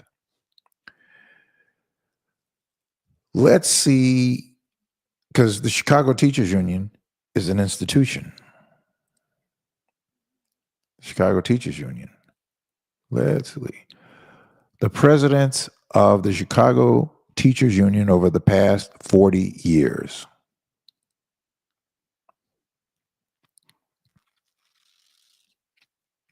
Okay. We have had, Karen Lewis, Jesse Sharkey, Stacey Davis Gates is now she's the current president, and there was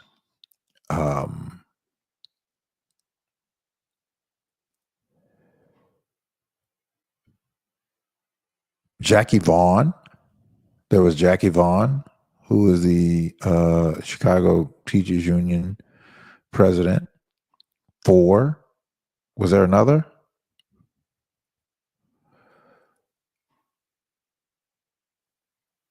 Okay, I think Jackie Vaughn was before Karen Lewis, I believe. Okay, so let's just say there's been four. Let's just say there's been four. But guess what? The Chicago Teachers Union institution is still Chicago Teachers Union. Now, they didn't really start developing, real power until really they, made the decision in 2010. But what I'm saying is that institution is beyond any personality.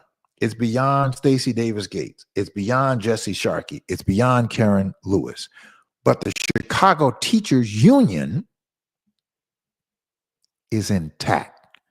And that is all that I am saying, is that let's put our own Black voting union institutionally intact so that we can continue beyond all of us time, that we can continue to strengthen and make sure that those that come behind us have an institution, that they're able to continue to make sure that the community's interests, from education to economics,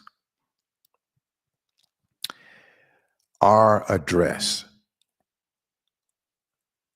so that we can make, listen, I'm just talking about power at this point in order to persuade, to move, because I believe that our institutions will be improved based on what our demands are, but we have to have the power to be able to have and make those demands and have those demands met.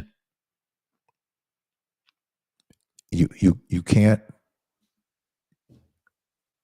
make the demands meet or have the demands met if you don't have the power to force the changes that we want in place, whether it be for employment or education. If we have an educational system that is substandard and not educating our children, that's because we don't have, from the people's perspective of power, not from the Chicago Teachers Union or any other.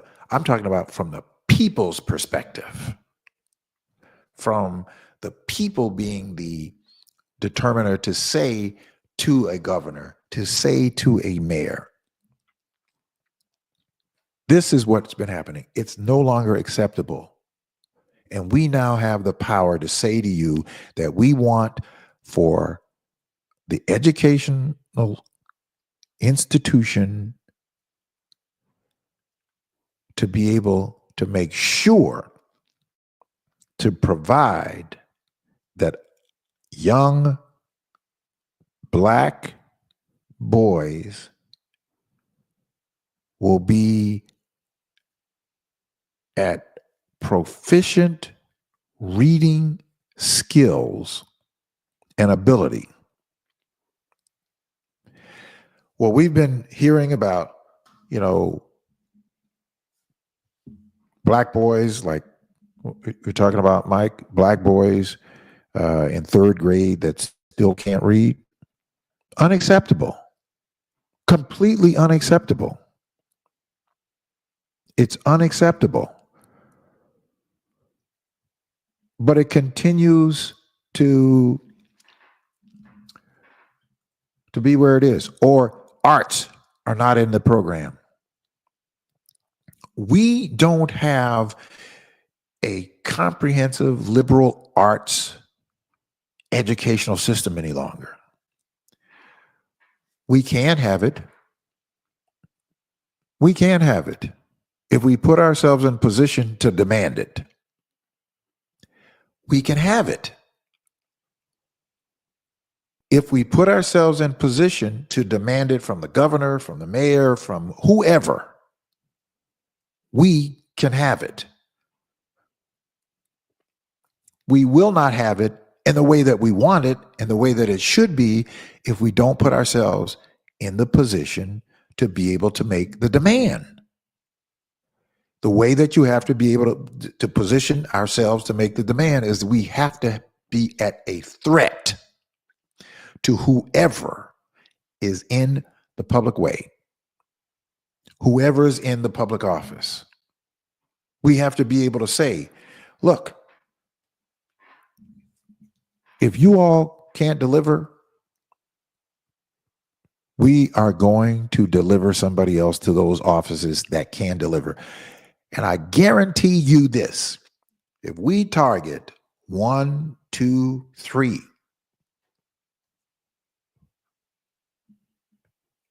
positions, whether they be state representatives, state senators, or alder people, whatever, if we target them publicly, first of all, we have to organize ourselves so that we can count the votes to make sure that we have the wherewithal. If we target them and saying, we're replacing you, and we actually do that, guess who else is paying attention? The other 47 aldermen, the other 6 commissioners, the other 22, the other, how many do we have? 22 state senators, the other 10, 22 state representatives, 10 senators. My point is that they all are paying attention. That's what's happening with the Republicans now, that they saw other people primaried and booted out of office whenever they didn't go along with whatever they were demanding. Be it right or wrong, the methodology is all I'm talking about. So what I'm saying to us is that we can get into the weeds of the educating this and educating that. You can get into the weeds of all of that. But I promise you, it's not going to move the needle until we do what we need to do. You cannot win the game if you don't have a strong team. No football team, no NFL college team is going to the championship that does not have strong teamwork. You have individuals on a football field. There are 22 players. There are 11 offensive positions, and there are 11 defensive positions. Each individual has an individual responsibility to the unit. And if the team is not strong, then the team is not going to win. Only the team that has the strongest unit is the team that is going to win. Period. So you can't start talking about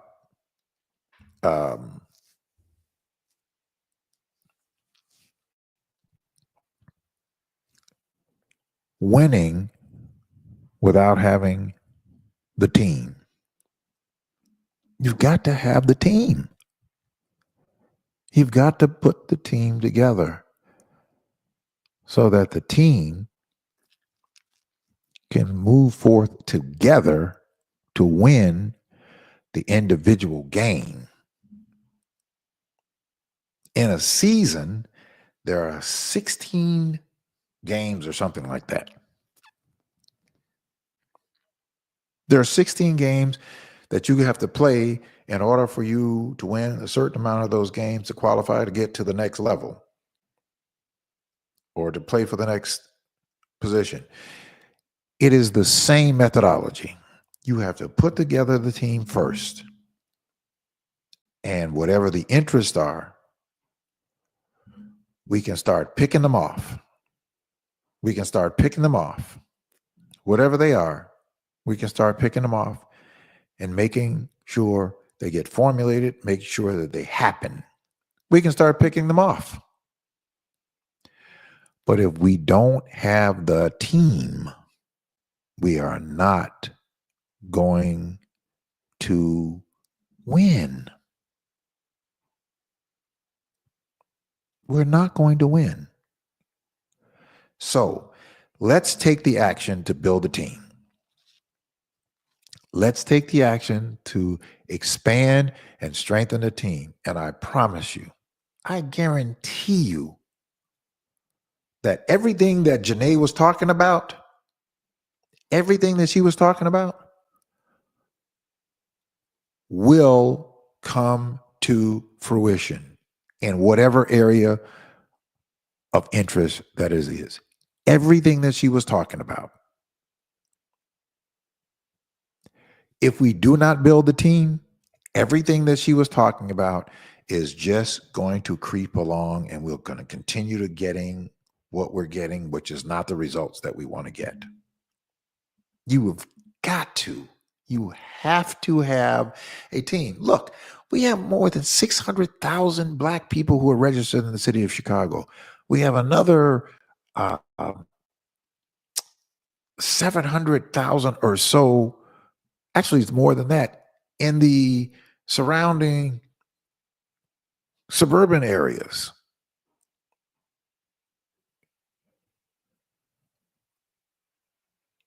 What I am saying to you is that we have to build the team in order to address whatever the issues that are important to strengthening and undergirding our community. All of us know how substandard our public education institutions are and how they've been dismantled over the past 40 years, removing all of the arts, removing those things that keep the attention of young boys and keep them motivated so they can be educated and that they can keep them out of trouble. All of those things where the statistics shown us when people get involved in the arts or they get involved in extracurricular activities like sports, art, that sort of thing, they are less likely to become involved with the penal system. They are 50% more likely to go to college. So what did they do?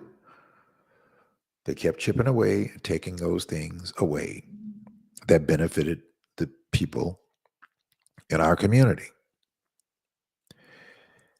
If we wanted to put it back, we can have it put back. We can force it back. Overnight, we can force it back.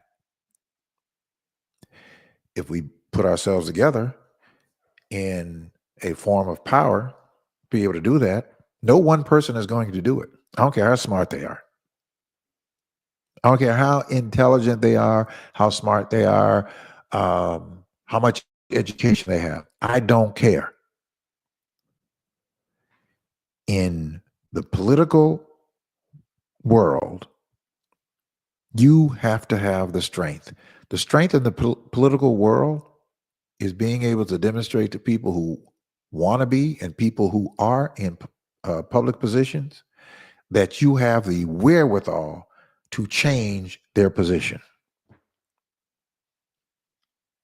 That is political power. It is not about how smart you are. It is about how much strength you have. Now, you need one or two things. You either need a big checkbook, like an Elon Musk or a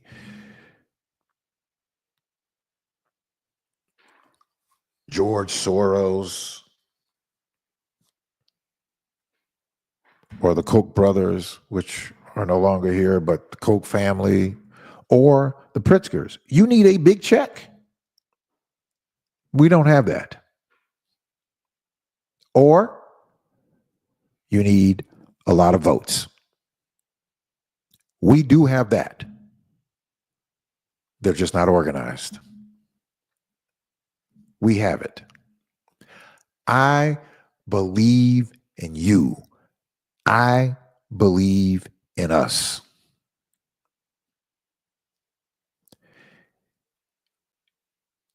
That is what we have to do in order to move all of the needles forward.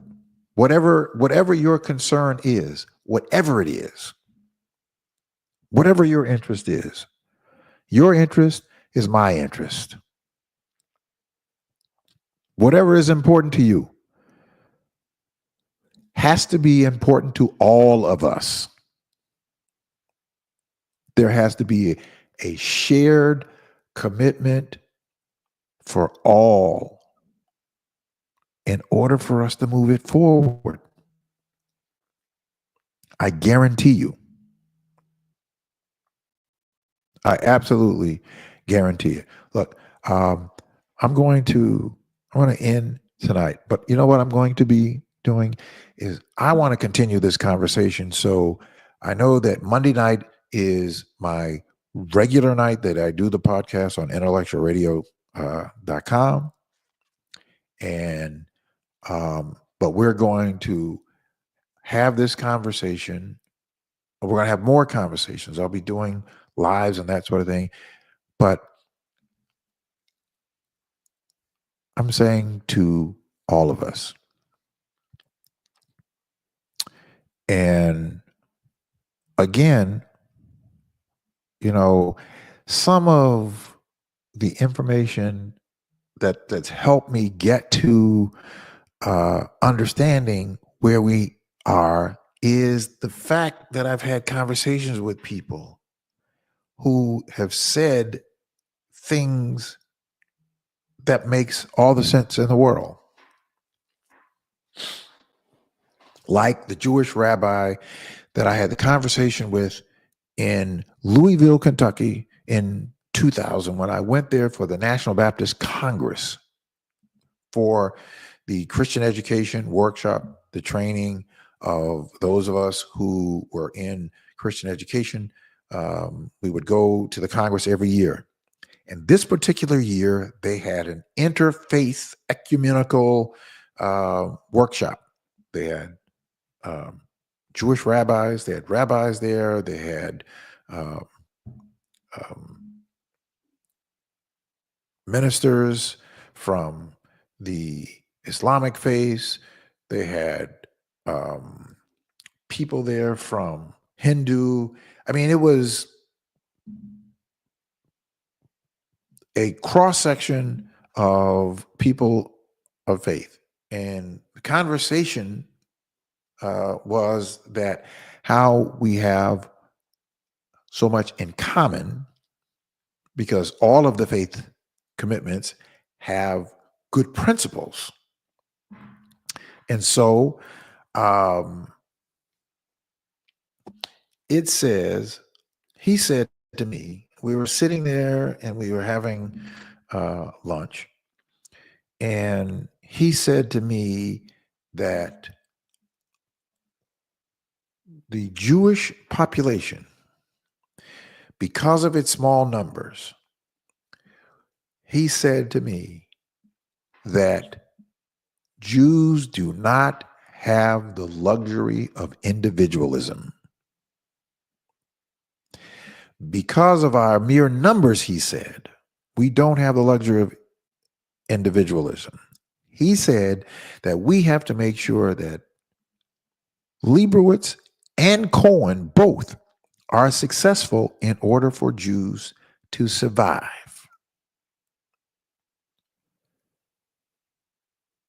And then he also said is that what we don't do is model the oppressor's behavior on each other for our liberation. He said that to me, and I got it. When I understood that the population of Jews in the world are only about 20 million. Here in this country is about 7.5 million. In the country, we are about 43 million in the country. Here in the city of Chicago and in the region, we have far more than that. And if we can just take a portion of us, just a portion of us, just to get the infrastructure and to show the rest of us that this methodology is the one thing that we have never practiced. We have never put it into place. When we say things like we've elected Harold Washington, we didn't organize, we mobilized. We mobilized once. We mobilized when we elected Harold Washington.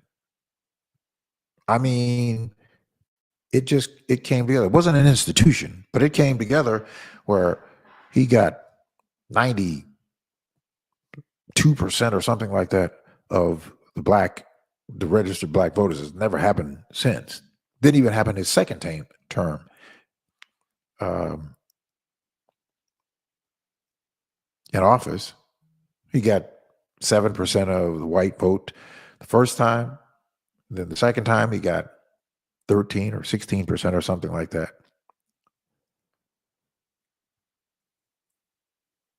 And he only got 80% of the black vote the second time.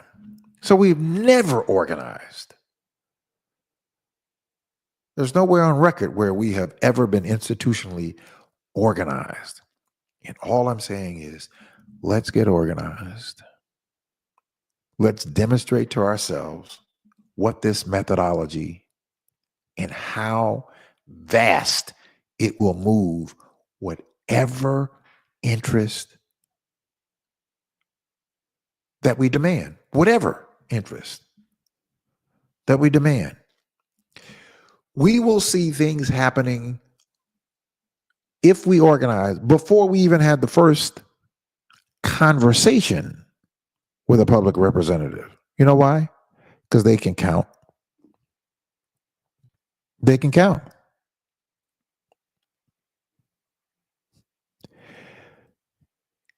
Any politician, any public servant wants to be reelected.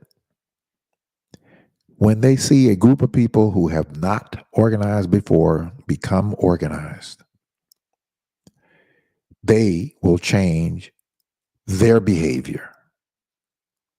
They will change how they conduct themselves. How do I know this? Because I see exactly what's happening within the MAGA group. All of those people who were Republicans who were just trying to do the right thing. And the MAGA group was not interested in the right thing. They were interested in you doing what they wanted you to do. And if you don't do what they wanted you to do based on what they took from Trump directing that, then you paid a price. And if he said to the methodology, if he said to the group, this person has to go, that person had to go. That's a numbers game. It is an infrastructure. It is organized. And all I'm saying is that the methodology works whenever you work it. We're worth it. So let's work the methodology. You can get into all of that, those other things. They're quite important. But without the foundation, without the methodology, we will continue to see that they will put policies in place that we don't like, policies in place that disproportionately disenfranchise us or that prey on us. When we organize ourselves together, we will be able to force them to implement policies that we want and to do away with predatory policies that we don't want. If they don't, then we can do away with them. And just having that threat, you will see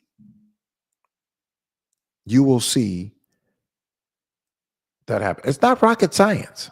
It's not based on a personality, on any one personality.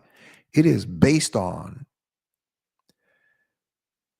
getting the numbers together. See, Trump would not have as much power within the Republican Party if he did not have a loyal group of people to go whatever way he tells them to go. He would not have any power to do the kinds of things that he's doing. Agree or disagree. Not talking about it. I'm just talking about the methodology at this point. All right? So please, let's build a unit. Let's build a unit and let's watch how collectively we can make things change. All right. Thank you all for hanging in there with me a little bit longer than we normally go. And we're going to have another live. I tell you what I'm going to do. We're going to come back on Wednesday. Wednesday? Yeah, we're going to come back on Wednesday. We're going to have another brief live. We're going to come back on Wednesday at 8:00. But I'll put it up. I'll put the queue up, and you'll see it, and you'll get the invite. But let's continue this, right? So let's have this conversation. Invite some other people to come in. Patrick, good to see you here. Mike, thanks so much for being here with us every week. And so let's do this thing. I'm telling you, let's do this thing. And we're going to demonstrate to ourselves, we're going to see it happening in real time to ourselves, what the methodology of organizing ourselves together, what that power looks like. All right. Thanks so much. You all have a great night. And I will see you all right back here on Wednesday night. Thanks so much.